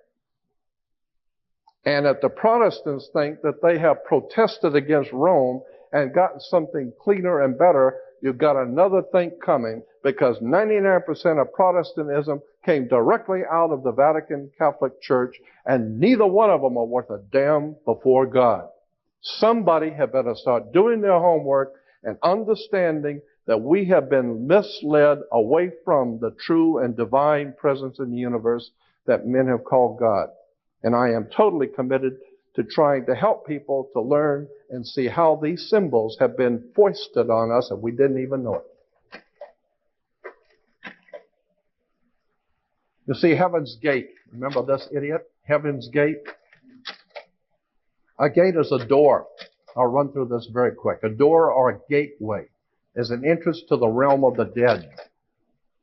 In the Shinto, they have the Heaven's Gate. And I'll run through this very quickly, but it's important.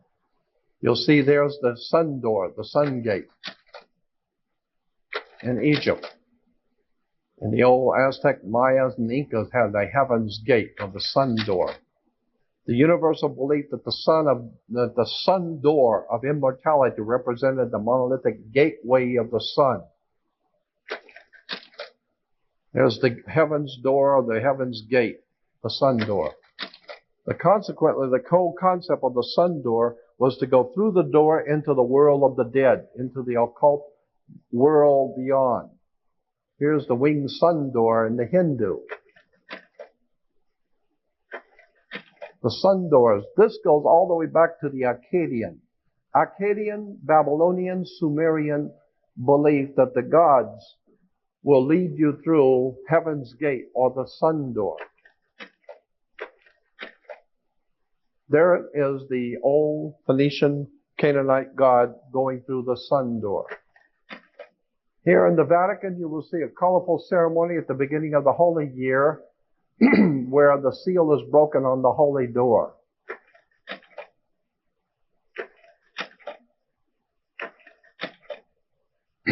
With only fewer than 880 days left before Pope John Paul opens the holy door for the Jubilee year of 2000. One of the most solemn events in the Church's calendar is the opening of the holy door. Here is the Pope going through the sun gate, the holy door. The Pope immediately after entering the Basilica through the holy door, the sun gate, the old Phoenician, Canaanite, Assyrian sun door. This stuff is as ancient and as pagan as it has ever been. And most people see this and have no idea. They think it's people see something like this on television. Oh, it's very holy. The only thing holy in Rome is the stories. They're full of holes. The concept is the whole thing is nothing but a story. And it has been misrepresented. And again, let me say, I am totally convinced that the New Testament is a profoundly important story, but it has been misrepresented by the people who are far smarter than we are. They have put all of this stuff together and they figured we'd never find out. Well, I've taken 42 years of my life to go through this material, and I haven't even scraped the surface. I could go on for weeks talking about this kind of thing. The point I'm making here is that we need to wake up and find out what these symbols mean. I think this is getting where, yeah, here it is, Rome. Rome in the first century. I don't know if you know this, but in the first century Rome's seat of power, where Caesar ruled from, was called Capitoline Hill. Capitoline Hill.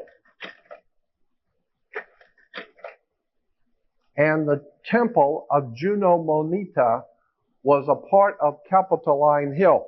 Juno Moneta, which is where we get Juneau, Alaska. Juno Moneta is where we get the word moneta, is where we get the word money. It's because this is where Caesar coined his money, in the temple of Juno Moneta, money. So of course, Caesar, before he went in, before the quote, Senate, end quote, he had to go to the bankers, had to go to the temple to see what the bankers want before he goes into the Senate. There is Capitoline Hill. It's up on the hill. We still say that today. The president's up on the hill. Not realizing when you see the President of the United States up on the hill, this is all Rome.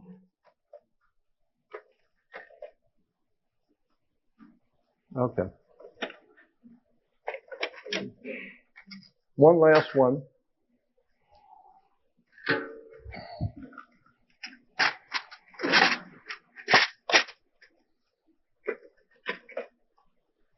Yeah, domes. Domes are very important. The word dome comes from the Latin word domus.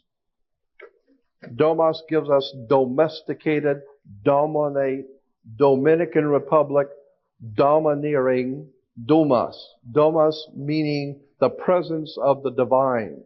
Domus. The presence of God, the presence of divine. Domus.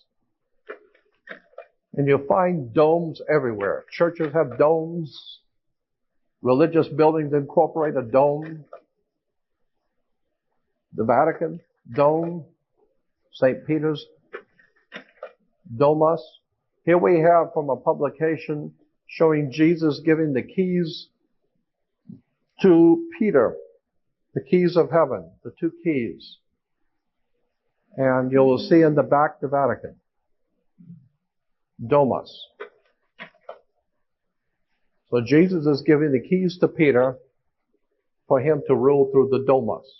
Now why is this important? It's because, in point of fact, the United States government has the same identical dome as the one in Vatican. Identical.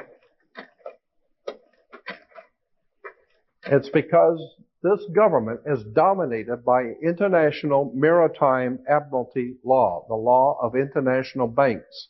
International maritime admiralty law is based on Vatican canon law. Vatican canon law is the law of banks and money. And consequently, that's why the Pope has a Swiss guard. Switzerland is the bankers of the world. Consequently, you need to understand what these symbols mean. Let's see if there's something else on here. No. Yeah, there it is. A mortarboard derived from a cap worn by Roman Catholic clergy. A mortarboard is now a symbol. The red square. Yeah, these are squares. Here's the Pope bowing before a mafia. Yeah, you got to ask yourself, how come the Pope has to bow to get the square on his head? You better check this out and figure out, why does the Pope have to bow to politicians?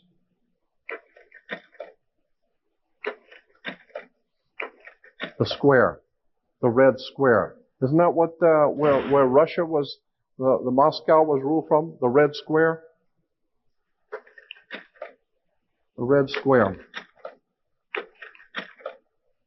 You find that in the Vatican, the red square. The Nazis used the red square. I mean, even Union Bank uses the red square. And incidentally, the Union Bank goes back to Adolf Hitler. Adolf Hitler founded a bank with the gold he got from Jews.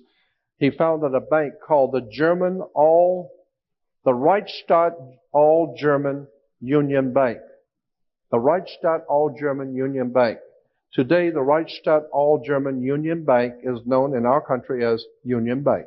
Union Bank was founded by Adolf Hitler.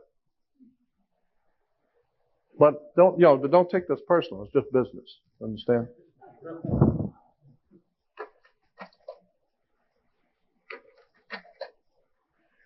Here is a red shield, Rothschild. And what do you see as a symbol of fascism? Fascism was an authoritarian political movement. The last sentence, it says, its name was derived from a fasces, a Roman symbol for authority consisting of a bundle of rods and an axe. Political life. In most cases, fascists have come to power after a nation has suffered an economic collapse, a military defeat, or some other disaster. The fascist party wins mass support by promising to revive the economy and restore national pride. Say it again. When? Okay. Political life under fascism. In most cases, fascists have come to power after a nation has suffered an economic collapse, a military defeat, or some other disaster. The fascist party wins mass support by promising to revive the economy and restore national pride. Where have we heard this crap before? The people running this country are nothing but the patsies for international fascist Nazism. They are fascist murderers all. And one day, there's going to come a time when the divine justice is going to be having its way on this earth, and people like George Bush and all of the other fascist, Nazi, underworld, mafiosi murderers are going to bite the dust. You can bet on it. God has watched the coming and going of Hitler's for thousands of years, and it hasn't impressed him a bit. And the people that are running this government today, they're on their way out too, very soon.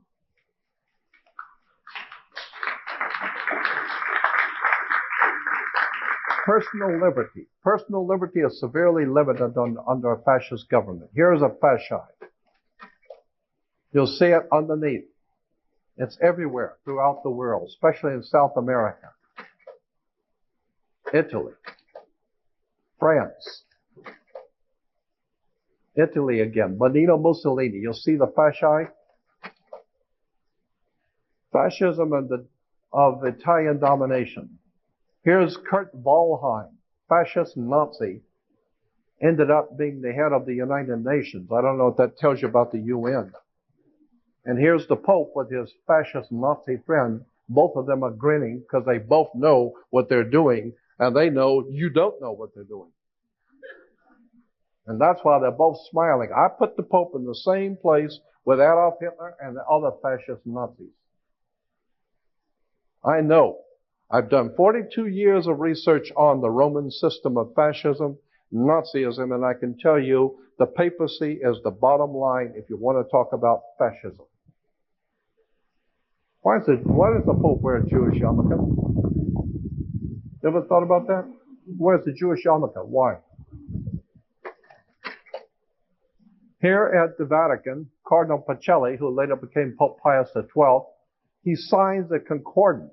Eugenio Pacelli, now Vatican Secretary of State, presides over the signing of a concordat between Germany and the Vatican in 1933. The Vatican signed contracts with the Nazis. There were two of them. They were called concordances. Now, how many people know that? The Pope signs contracts with Adolf Hitler. Here's Benito Mussolini in the Vatican signing contracts with the Vatican.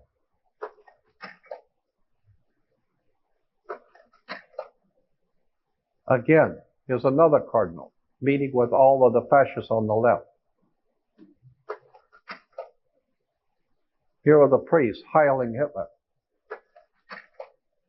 Here's Pacelli. Now here's the Cardinal Nuncio, Papal Nuncio in Germany talking to Adolf Hitler. Again, the fasci. Here it is on American coins, the fasci. Here it is in Rome. Take a good look at the fasci on that symbol. Here it is in America. Here it is on the American dime. It's a traditional symbol of republicanism, of fasci as its symbol. Now, Republicans have always used the fasci because they crawl on their knees before the Pope and the mafia. You see on both sides of the podium, fasciites. That's a fascite. And you'll see it with the president and on both sides of the podium.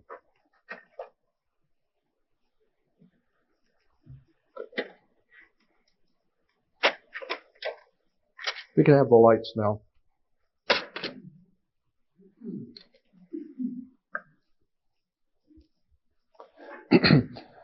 So in conclusion, let me say that what I'm trying to do is alert you and make you aware of the fact that the entire world operates on symbols, words, terms, emblems, national coats of arms, halotry, flags. And for many years I have been fascinated with how much Americans don't know about symbols, and they look at them every day. They haven't got the faintest idea what these things mean. The religious institutions that govern the Western world are as corrupt as any institution that's ever come out of the Western world. But I believe that there is a very powerful story encoded symbolically in the Old and New Testament, but it has been misrepresented. And unless and until we are ready to accept that fact, that there's something in the New Testament that you don't know, there's a symbolism there that's telling you something. And I am fascinated with how much we read things and don't know what we're reading. Let me give you one last example that I think is important and will make the point.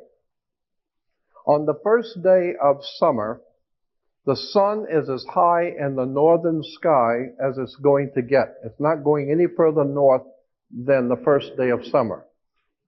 It is directly overhead, as high in the northern hemisphere as it's going to get. Each day, from the first day of summer, each day it moves imperceptibly. It moves 1 degree southward each day, going southward. When it hits the halfway point, it is now crossing over the equator at the halfway point, and now it is going to fall.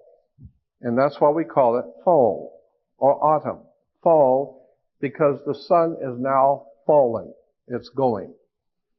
And consequently, it keeps moving until it hits the halfway point, which it crosses over the equator. Now it is the spring in the southern equator, and in the northern hemisphere, it is now fall, coming of winter.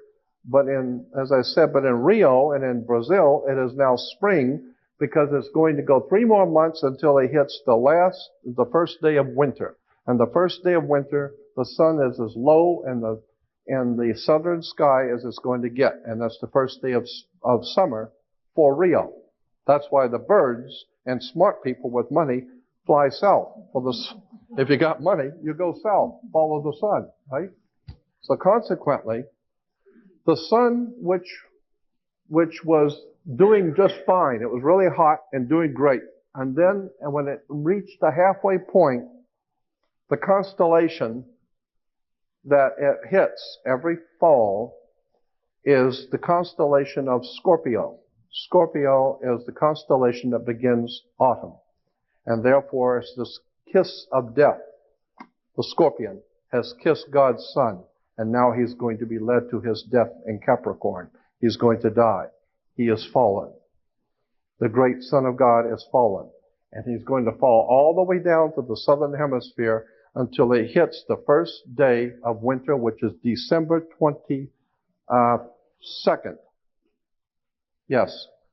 On December 22nd, the sun rises on the lowest latitude, on the lowest point in the southern sky. Now follow what I'm saying. The sun rises on the lowest degree on the 22nd.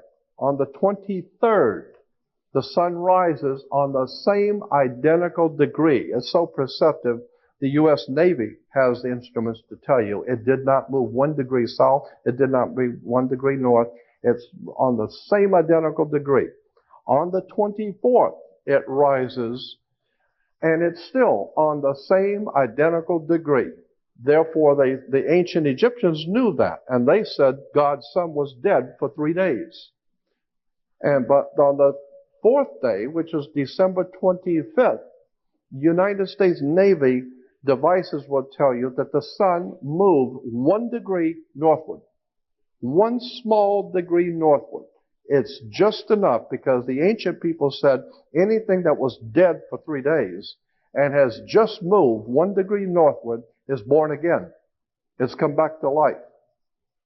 Now it is on its way back to the northern hemisphere. And consequently, when it gets to the next quarter point, which is spring, and at spring it crosses back over the equator, on its way back to, coming back to full grown and full into the northern hemisphere. Consequently, when you die today, we say the same thing the ancient Egyptians said. When someone dies, we say, grandmother passed last night. Grandfather passed away. Or uncle passed on. Always the word associated with death in the ancient world was passed. You passed last night. Grandmother passed on. But in the Egyptian, they said that when you died, you left from one world and went into another world. So you passed over into a next world. So when you died, they said, grandfather passed over last night. And I've even heard that term. Grandmother passed over last night.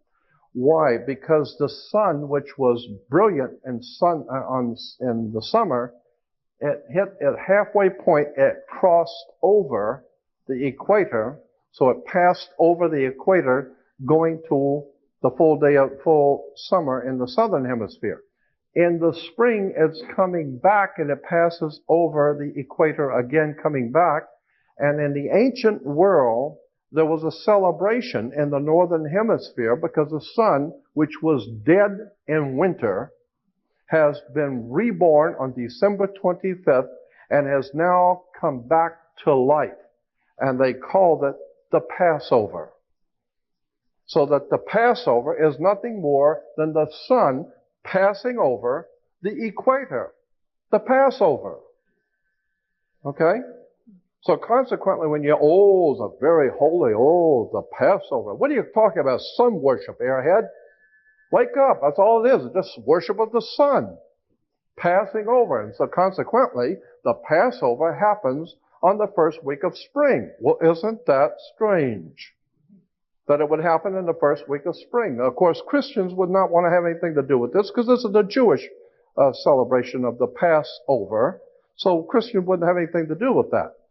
But we're still going to be worshiping the sun. But let's say that instead of the Passover, let's say that God's Son is, say, resurrected. Let's say He's resurrected and has come back to life. Well, the Son has been resurrected, has passed over.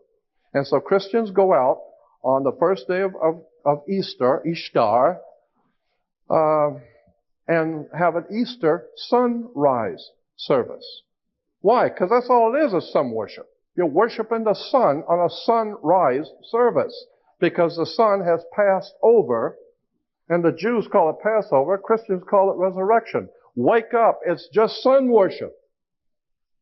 And until such time as you understand that God does not have anything to do with ignorance.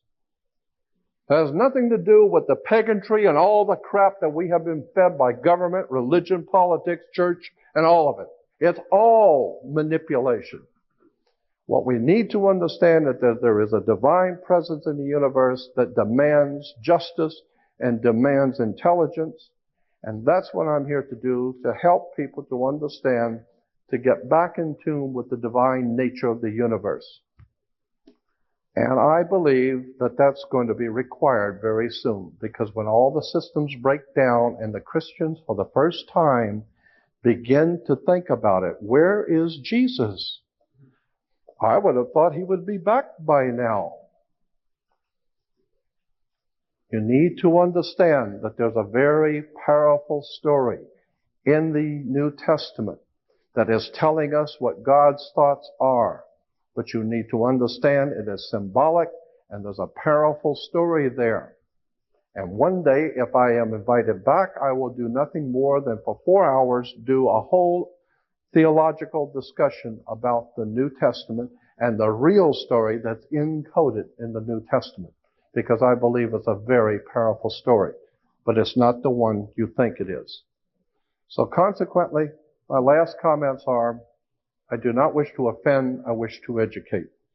Because I believe that's what the divine presence in the universe would want, is truth. Know the truth and it will set you free. And I want to thank you.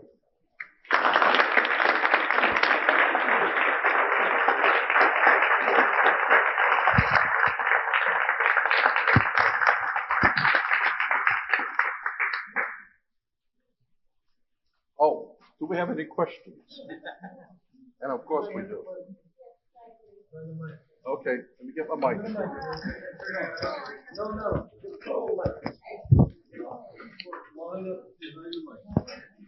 And remember, just because you got questions, that does not necessarily mean I can answer them.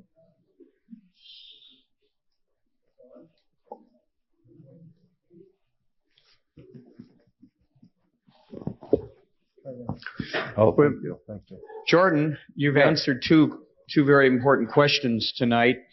I now know what who Ohm refers to, OMM, in the movie THX 1138, who George Lucas very, very cleverly put in as the god of that whole society that they talked to and who they addressed. And I also now understand why there was a dome in the original Daystar story, And I now know why that was not allowed to ever make it to the screen. And you told me it probably wasn't ready. There was something missing. I now know what the dome means. And here I put it in there. I didn't even know what it meant. Right. Thank you. Now I want to ask you, till the day star shines. Yes. Can you talk a little bit about what Peter meant when he wrote that? And the day star rises in your heart. Mm-hmm. Peter said to continue until the day star rises in your heart. The word day star, Lucifer. Lucifer is the day star. Lucifer is nothing more than the planet Venus. Go look it up in Encyclopedia Britannica. Lucifer is Venus. And Lucifer, being Venus, was the light bringer. And the ancient Roman religion, that's actually based on the ancient Egyptian, just in the morning, the early morning, the priest in the city of On and all the ancient priests who were sun worshipers would go out at 4 o'clock in the morning, 3:30 to 4, and face the east. And when they would see the planet Venus rising, it's a beautiful, if you've ever been up at 4 o'clock in the morning to see Venus, it's magnificent. It's a beautiful, bright sky and the light in the sky. And the ancient peoples realized that when you see that star rising, the sun is right behind it. So it announced the coming of the sun. So it was a beautiful announcer, for the sun was coming. And so it was called Lucifer. Lucifer was the bringer of the dawn, the bringer of the light. And it's called the day star. The day star is the star that brings the day. Day star. Lucifer is nothing more than the planet Venus. Period. Go look at any encyclopedia, go look up in any reference work, I don't care if it's Catholic, Protestant, any Bible reference work, it'll all tell you, all of them, they will tell you Lucifer is nothing more than the planet Venus. But it's highly symbolical, and it means something. It means that light is coming into the world. But the scripture says that the light came into the world, but the world was not worthy of it. Intellectual and spiritual enlightenment is trying to tell you something. And what happens when somebody is intellectually enlightened and trying to teach you something? If you're sleeping in bed and you're sound asleep in bed and someone lights up a 600-watt bulb next to you, the first thing you're going to do is turn away. Why? Because it hurts your eye. You don't want to see it. And then you're going to be mad that somebody did that to you and woke you up with a 600-watt bulb. Why? Because intellectually, someone who is brilliant, who's trying to enlighten you, and you've been sleeping all your life, you're going to be offended that somebody has now caused you to have to think and giving you enlightenment. So consequently, that's what we see all the time. I don't want to see it. I don't want to hear it. Lucifer is nothing more than the day star that brings the day. And it's been misused and misunderstood. Is there a virtuous day star? Oh, yes. Thank you. Yeah. Symbolically, there's a very powerful story in the symbolism of Lucifer, the day star, who brings the light of day. It's a very interesting and very important story. Yes. We'll talk about it later. I just want to thank you for all this symbolism, because I'm really into it because of my art background and Flower of Life. But I just wanted to ask you quickly about, I heard somebody mention on the radio about the Twin Towers, about Gemini, something about the Gemini, the stars, the twins. Twins, yeah, you saw for the that, Gemini, the and twin also symbols. 9/11, huh? Yeah. The twin phallic pillars, too, I was showing you. Yeah, right away I thought it said Twin Towers when you were showing all the phallic signs. But I wanted to know if you could add anything on to that, and also the 9/11.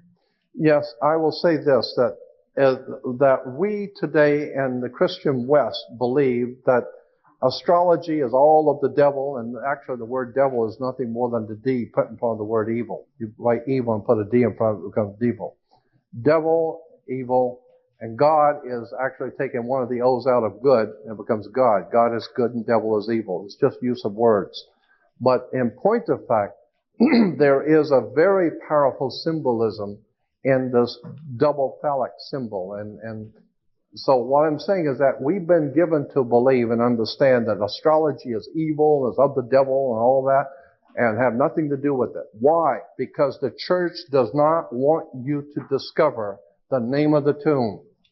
The church does not want you to discover that for as far back as the human race goes, the kings, the rulers, the princes of the earth, all of the intellectuals, all of the most important people in the world know that the whole universe operates around the God's divine plan of the ages.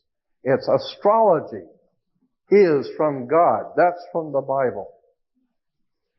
And consequently, until we have the proper respect for original astrological concepts, we're never going to figure out what these symbols mean and why we're in the trouble we are today. Astrology is a very powerful symbol. And it was used by the ancient Hebrews. It was used by the ancient Christians. And why do you think you have in the Bible, the Old Testament, the 12 brothers of Joseph, and the 12 tribes of Israel, and the 12 apostles? What are you talking about? 12, 12, 12. Why 12? It's the 12 signs of the zodiac, the 12 hours of day, the 12 hours of night. God's Son, that's why 13 is an unlucky number. God's Son, with His chosen 12, is a divine number in heaven, 13. So consequently, the whole of Western civilization is based, all religion is based on astrology. We just don't know that. And that's why the church has told you have nothing to do with it, because they don't want you to know the real truth. We need to understand astrology is the basis for all religions in the world. And then the 9/11? The 9/11, I could get into that too, but another time? Yeah, another time, because Okay. it would require too much. Okay, thank you. Yeah. The only thing I would say is that my phone number is 505-9911. 9/11. That's my new phone number. 505-9911. 9/11. Anyway. I just wanted to ask you if you had any comments on the red planet Mars, and if there was any symbolism to the fact it recently passed at its closest point to the planet Earth, and we're now in a war. Yeah, let me say this. That opens up a whole can of worms, because I met many times, but I met up in Oakland about 4 or 5 years ago. I met up in Oakland with about 8 other people. It was a secret meeting I was invited to. And for 3 days and 3 nights, we were all enclaved at the hotel. Richard Hoagland was there, Richard, myself, and there was 6 or 7 other people. And what we did is we paid for the restaurant in the hotel. We paid, all of us chipped in and paid for the particular table in the back of the restaurant for 3 days. We took it over and commandeered it for 3 days. And the idea is that the 8 or 10 of us, whatever it was, would sit there from morning till night and go through each other's work. Richard Hoagland sat right with me for 3 days and heard all of my material, heard it all.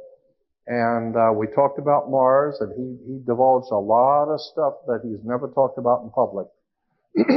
And that was a very fascinating time. Incidentally, he went on Art Bell and was talking about all the Masonic symbolism at NASA and all that stuff. And that was my stuff. I'm the one that told him that. And I called him after I heard him on Art Bell. I called him and said, I told him, I said, Richard, it was great, sensational. I said, where'd you get all that information? Oh, well, I got it from you. I said, you got it from me? 3 hours I sat and listened to you on Art Bell. I didn't hear my name. Did I hear my name? I was wondering where you must have got that from. I thought we had an arrangement. What we said up there in San Francisco, up in Oakland, was not ever to be discussed in public. Right? So I'm the one that brought David Icke to America, incidentally. So if you like David Icke, I'm the one that brought him here. If you don't, I'm the one that brought him here. And I'm not very happy about that. I'm very unhappy with David Icke. But anyway, huh? Yeah. I brought David Icke to America. And I financed him to make him a star. I seen the day he doesn't even talk to me. Doesn't even say hello. But Mars, yeah, I think that there's a whole story about Mars that has not been told and it's going to come out, that there might very well be life there now. Do you know that Tom Van Flander has a website, and he's one of the most legitimate, de jure, real physicists, plasma physicists in the world today. A very important man. And he has on his website pictures of artifacts on Mars's surface that I've never seen before. He's got pictures, actual zoomed-in pictures. And you got to remember, Tom Van Flanders is a very important man in the world of science today, and he's got pictures of cylinders on the face of Mars going into the Earth. Into Mars and coming out. They're like a subway system, and it's like plastic or glass, and you can see the wrappings around, some kind of material wrapped around these cylinders. They must be huge, but they come out of the surface of Mars and go back in. They go behind huge mountains and come back out and go back down again. It looks like a subway system. And when you look at this thing, you tell, what the hell is a subway system doing on Mars? And in this article, he's saying that there are many things that NASA has known that's on Mars that they haven't told you yet. Subway systems, and this is very highly technical, the way he explained it, to be able to do what whoever this was that did it, to be able to build around mountains and sweep down into the ground, come back out over here, go around the mountain over here and come back in. Who knows how to build subway systems like that? And you can see through them. You can actually see through them. So they're either plastic or glass or plexiglass or something. I think that there's a lot more going on the planet Mars right now, and there may even be a civilization there now watching us. Maybe that's where we came from originally. I mean, I've sat with I sent Zachariah Sitchin around the world, I think 6-7 times. I sent him to Egypt. I sent him to Mazatlan. I sent him to Turkey. I sent him to Israel. I sent him to Egypt. I sent Zachariah to 7 countries of the world. I did it personally. I sent him. And I was going to do a 13-week mini-series with Zachariah. And Zachariah is sensational. I love him.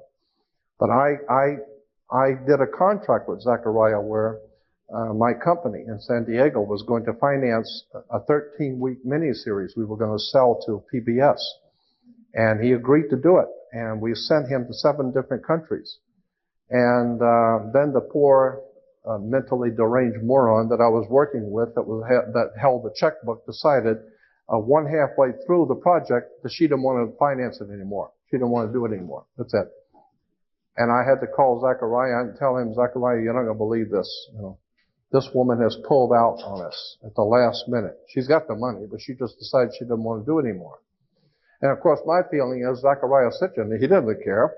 I mean, hell, I sent him around seven countries of the world and sent him to all the best hotels and financed him and sent him all over the earth. Hey, if you got any other brilliant ideas, don't give me a call. I mean, he wasn't offended. But there's all kinds of people that I have been in contact with for many, many years behind the scenes that I've never told anyone. And 12 years ago, I produced a video called Matrix. Matrix of Power. And I got all kinds of phone calls from Hollywood stars, from all kinds of motion picture people, talking to me, oh man, a sensational idea of a Matrix of Power. And then, of course, they come out with a movie called Matrix. You know, so I've been on the cutting edge of this stuff for many years, and I have, Goldie Hawn and Kurt Russell used to get my stuff out at Santa Monica at the Mandela Books, and some of the stuff that was in my old basic slide presentation ended up in one of the movies called Stargate.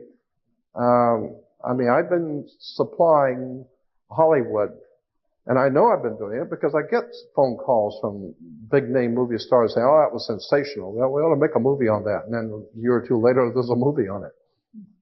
And so last time I got a very important movie star called me and said, oh, man, your stuff is sensational. I love it. Got all of your tapes. And I said, do you really like it that much? Oh, yes, sensational. I said, did you ever send me a check? You know, you ever thought about cutting me a check? Oh, no, well, no, there's no problem. We'll do that. Yeah, I'll get around to that. No, I've never received a dime from anyone. Not even a thank you.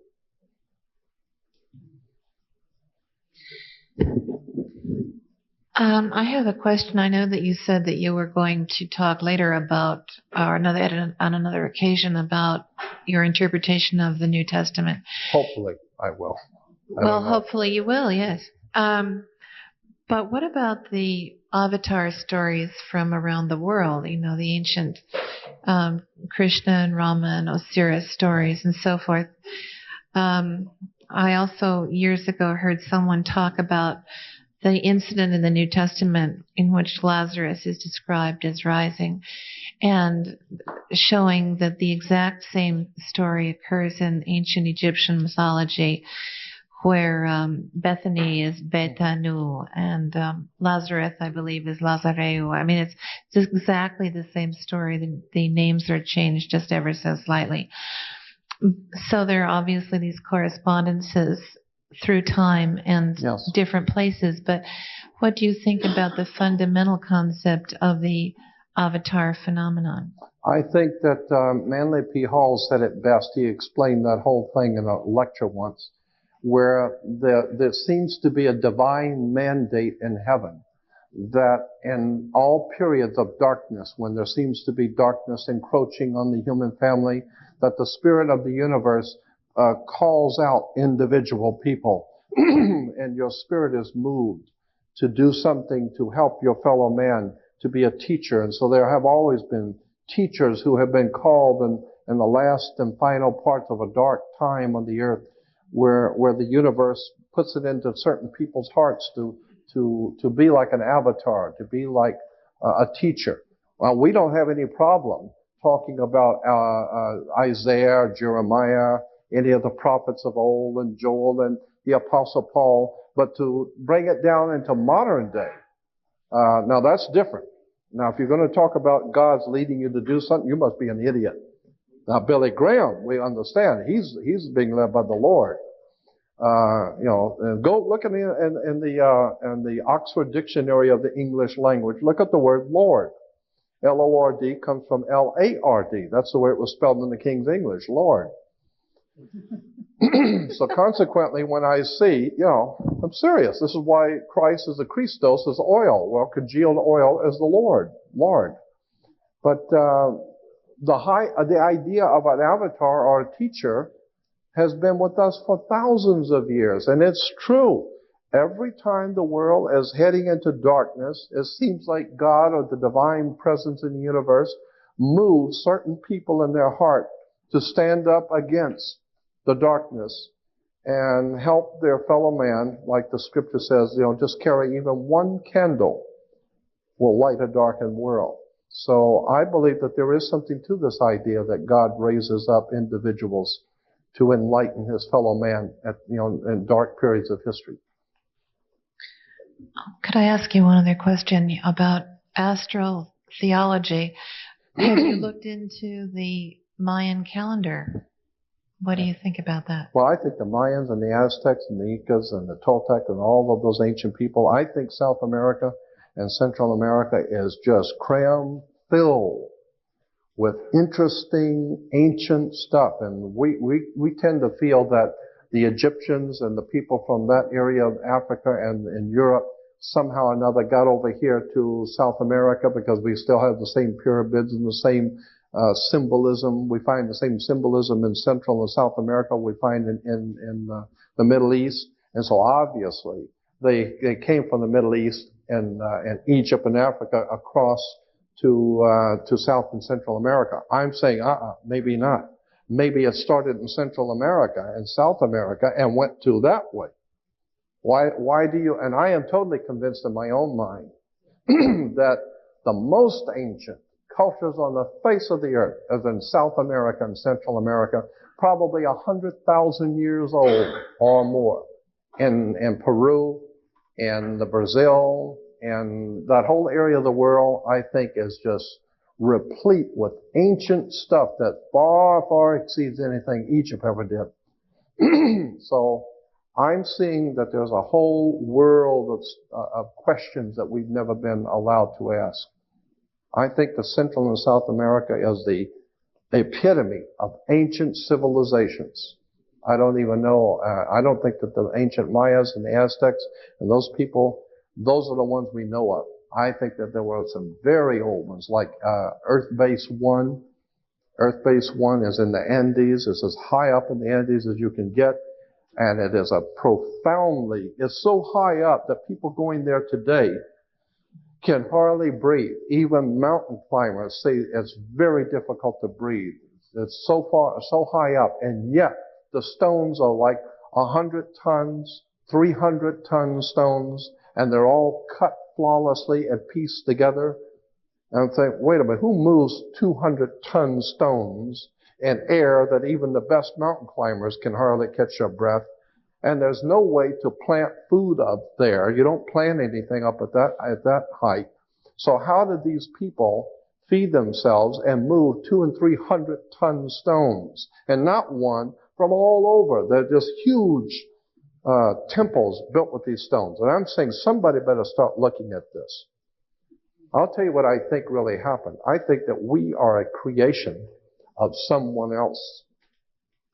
I think that's what happened. I think somebody came here a long time ago and created us. No. And they're still with us. Where is Earth Base 1 that you refer to? It's I'm not sure. I think it's Ecuador, but I'm not sure. But I'll tell you where you can find it. Why don't you just look for it? It's just called Earth Base 1. You can look for it in reference works. And on the web, they got a lot of material on Earth Base 1. They call it Earth Base 1 because it seems to be the oldest city on the earth. Incidentally, they say Jericho was the oldest city. No, Jericho is not the oldest city in the world. Heaven. Earth Base 1. Now that's old. You know the story about the walls come tumbling down from Jericho? There's only one problem with that story. Jericho never had any walls. You know, I don't know how the walls could fall down from Jericho when they never had any walls. But we don't let things like that bother us. But what I was referring to about the Mayan calendar, 2012, I mean, do you think... 2012, I know. I don't know what that's going to bring, but I got a feeling something very big is going to happen in 2010 to 2012. We're already in the age of the fifth sun now? I think that's what they call it. All of that kind of stuff, I think, is very, very legitimate. I'm not a world's foremost authority on it, but I know enough about it to know it's very legitimate. Yes? Hold on a second. They want to do a quick tape change. Okay. So then I got my two questions. I'll drink to that. Okay.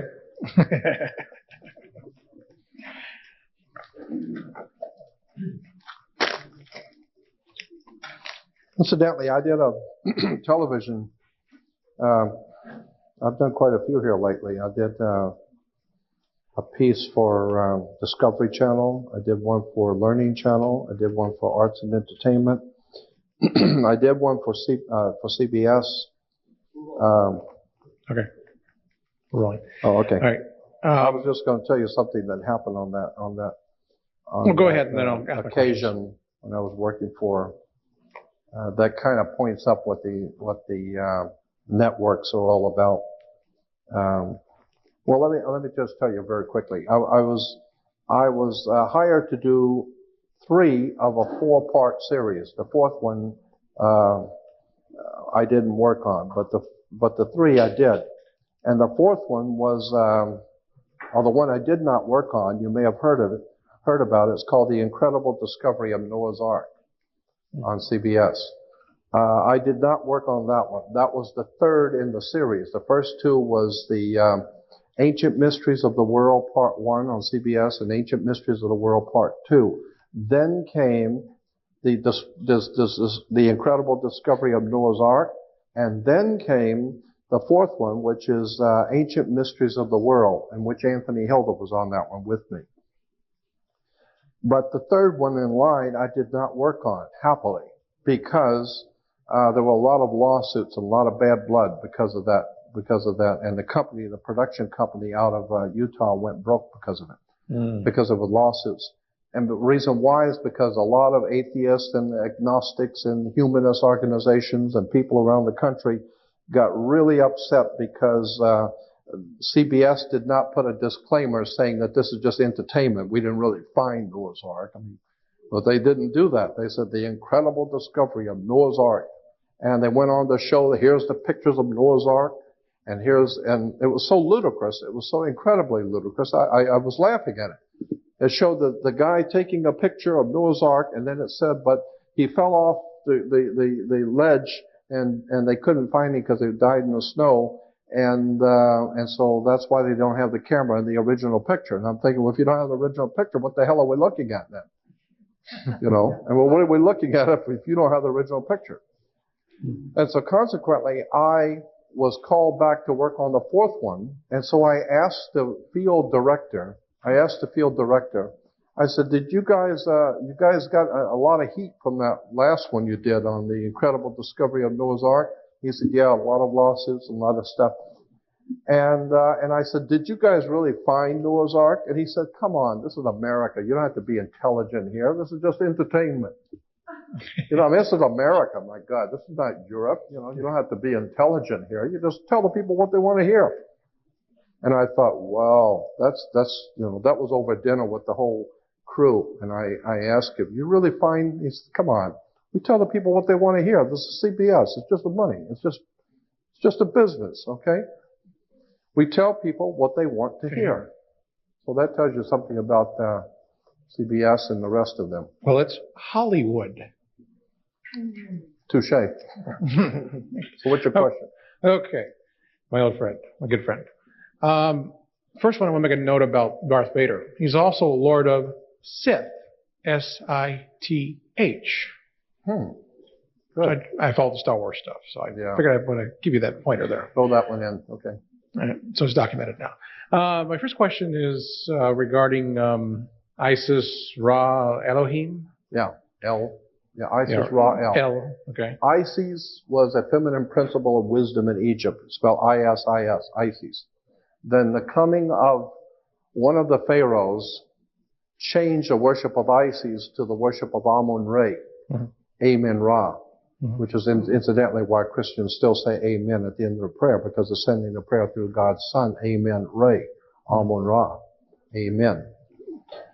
And consequently, when the Phoenician Canaanites, when the Hebrews went north into Palestine, they encountered a people that were already there for thousands of years. They were called Palestinians, which was very clever.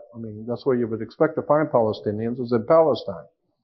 And so when they went into Palestine, they had already learned all the wisdom and the religious teachings of Isis, spelled I-S-I-S. Then they learned the new concept of the new religion of Amun-Re, R-A. And now they encountered the Palestinians, and the Palestinians' god was El, the planet Saturn, El, E-L. Consequently, the religion grew out of Isis, Ra, El, I-S-R-A-E-L. Israel is nothing more than Isis, Ra, and El. Consequently, there's nothing holy about Israel. And why is Jerusalem called the Holy City? The Holy City is because, they're full of holes. The Holy City is because every kind of licentious, filthy, degenerate religion that can come into the mind of men has been practiced there. Everything from child sacrifice, pornography, violence, human sacrifice, I don't care how filthy it is or how dirty it is, they were doing it in Jerusalem. And that's why symbolically God's Son, the light of the world, would say to Jerusalem, Jerusalem, Jerusalem, killer of the prophets and stoner of those sent to you. Anything that is truly enlightened and intelligent wouldn't have a damn thing to do with you. All you do is child sacrifice, pornography, violence, money grubbing, money changers.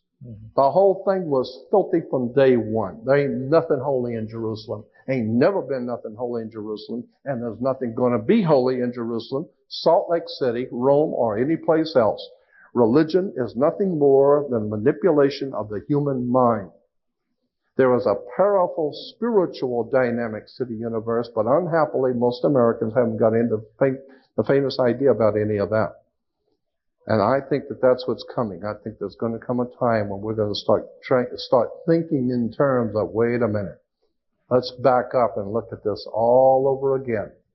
Who are we really, and what is astrology, and what is the Bible, and who really wrote it? And that's what I'm hoping to do, to be able to enlighten people that there's something else going on we haven't been told. Yes, what else? And the final thing is, a friend of mine wanted me to ask you, where does the Jesus, the oil Christ, story actually fit then? What is or who is Jesus Christ to you, or is your understanding of these things? Well, Christ is merely oil, and oil was used to anoint kings and princes in all of the ancient world. All the ancient world always anointed their kings and rulers and princes with oil. They poured it in the head of the kings and princes, and therefore you were anointed. The word anoint was a word that was used in relation to sex. And so the king always represented the penis head. The king was always the big cock in town. He was the major penis head. He was the major man. He represented the male fertility.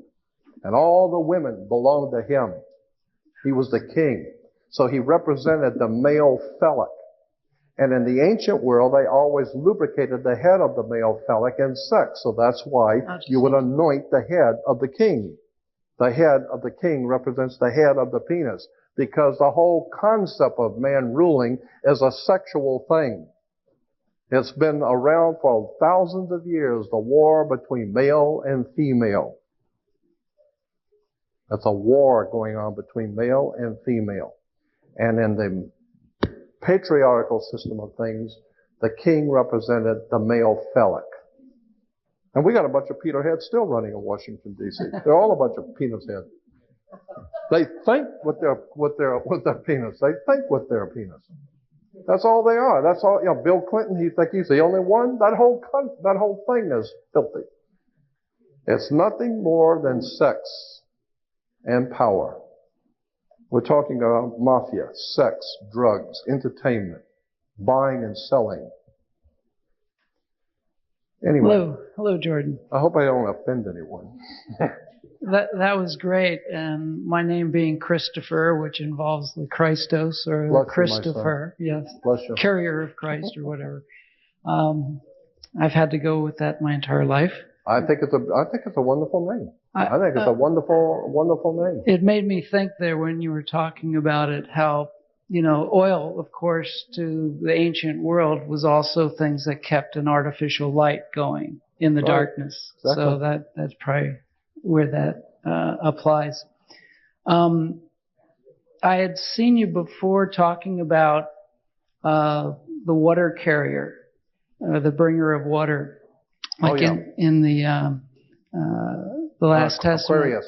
Yeah. Right. Yeah. Could you talk a little bit about the symbology there as it applies astrologically now that we're going from the Piscean into the Aquarian? And Luke 10:22, in the book of Luke, Jesus is saying to his chosen 12, this is a symbolic story, and Jesus is saying to his chosen 12, they ask him, where are we to go now that we are going to celebrate the last Passover? Where are we to go? And he says, go into the city, and you will see a man carrying a water pitcher. Go into the house of the man with a water pitcher. Well, anybody who has ever read anything about astrology knows that the house of the man with the water pitcher is a house of Aquarius. So every 2,000 years, and everyone has a different calculation. The Chinese say it's 2,150 years. The Egyptians said it was 2,125 years. The Sumerians said it was 2,100 and something years. So everybody's got a different calculation. That's why Jesus said, no man knows the day or the hour, only the Father who knows. But every 2,000 years, the sun enters a new constellation of the zodiac at the equator. If you go to the equator and look, stand right on the equator and look east, and when the sun rises, you will see a constellation of the zodiac. And for 2,100 years, the sun rises on that constellation. But you will see it at the beginning, it's over here. And for 2,100 years, the constellation keeps moving until it hits a point over here, and now it's leaving. And now the next constellation is coming in. So every 2,100 so years, the next constellation moves in. So God's Son is our risen Savior. He rises in the next constellation of one of His chosen 12. And so in Luke 10:22, He says, go into the house of the man with the water pitcher. What we're talking about is Jesus was the great fisherman, represented by the fish, because it's Pisces. We've been living in the age of Pisces for 2,000 years. So when we hear people today saying we're living in the end times, the last days, we are living in the end times, last days of Pisces. And before Pisces, go backwards. This is the way you do it. You go backwards in the zodiac, not forward. What was the constellation 2,000 years before Jesus? Was the Aries, the ram. That's why the Jews blow the ram's horn. The shofar is when the sun would come up, they would blow the ram's horn. Because it's the 2,000 years of Aries, the ram, God's son in the age of the ram. And then of course Moses inaugurated the 2,000 years of Aries, the ram, that blow the ram's horn. And that's why when Moses comes back down from the mountain, he sees the children of Israel worshiping a golden calf. Golden, the sun. Calf, Taurus, the bull. The Taurus, the bull, golden calf. Consequently, the Jews were into astrology. And they realized that every 2,100 years, the Son, the Redeemer, our risen Savior, will come back into His kingdom. And now we're waiting for God's kingdom to come and His will to be done on the earth as it is in heaven. Meaning that we're waiting for the sun to rise on a new dawn, a dawning of a new era, in which mankind will now step into the age of Aquarius for the next 2,000 years of human existence. The Bible is replete with this stuff, and all you got to do is spend hours and days and weeks at the seminars and the seminaries and talk with the rabbis, and they all tell you, of course, that's what it's all about. I had one of the highest ranking rabbis in America. I'm not going to give you his name because people will see this, and I don't want them calling him. But he's back in Massachusetts. He's probably gone now. This is many years ago. But we used to talk about this. He was a head of a very powerful rabbinical association. And I used to ask him, I said, Rabbi, tell me the truth. Was there an Abraham, Isaac, and Jacob? I mean, did these people actually live? And he said to me, look it, you've got Isis, Osiris, Horus. You've got Brahma, Vishnu, Shiva. You've got Father, Son, and Holy Ghost. Hey, we're Jews. We've got to have something too, right?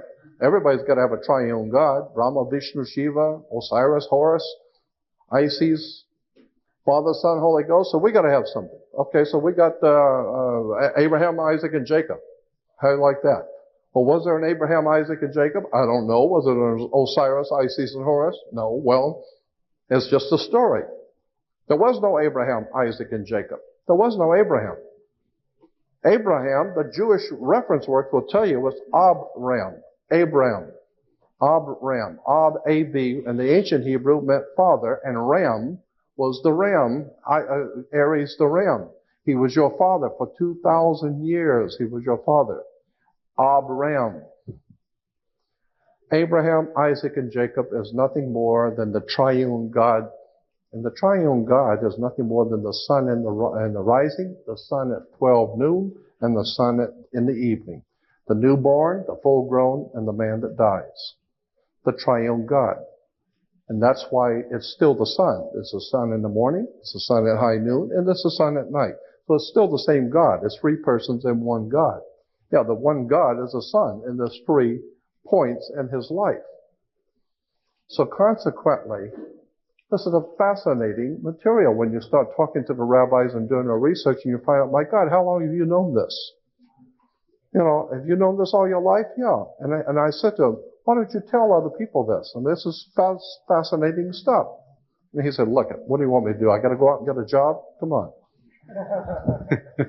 You know, if I tell people what the real truth is, I mean, I'm not going to be a rabbi very long. So anyway. As far as you know, is there any validity to the stories of Jesus fathering children to Mary Magdalene? That's the very interesting, that's Holy Blood, Holy Grail, the British Israel, Holy Blood, Holy Grail material. That's very interesting. I don't think so at all. I don't think there is. I think it is a front. I think it is a story that's being put out by the Illuminati to give legitimacy to their coming world power, that they want to run the world, and therefore they got legitimate reasons because Jesus is their father, their great-great-great-great-grandfather. So I don't think there's any validity to it at all, but I do think British Israel Freemasons are using it. The British Israel philosophy is nothing more than a front for a group of men who think they're going to control the world, and they're trying to lend legitimacy to it by saying that Jesus fathered them. I know that whole story. Believe me, I've been following it for years. It first came out to my attention from Holy Blood, Holy Grail with Agent Leon Lincoln. But my God, since then there's been about 25 books written on that subject of Jesus fathering children. I don't believe it for a minute. I think it's a front story. I think it's a cover story for the Illuminati who's trying to take over the world and make themselves look legitimate. They're nothing but scum as far as I'm concerned.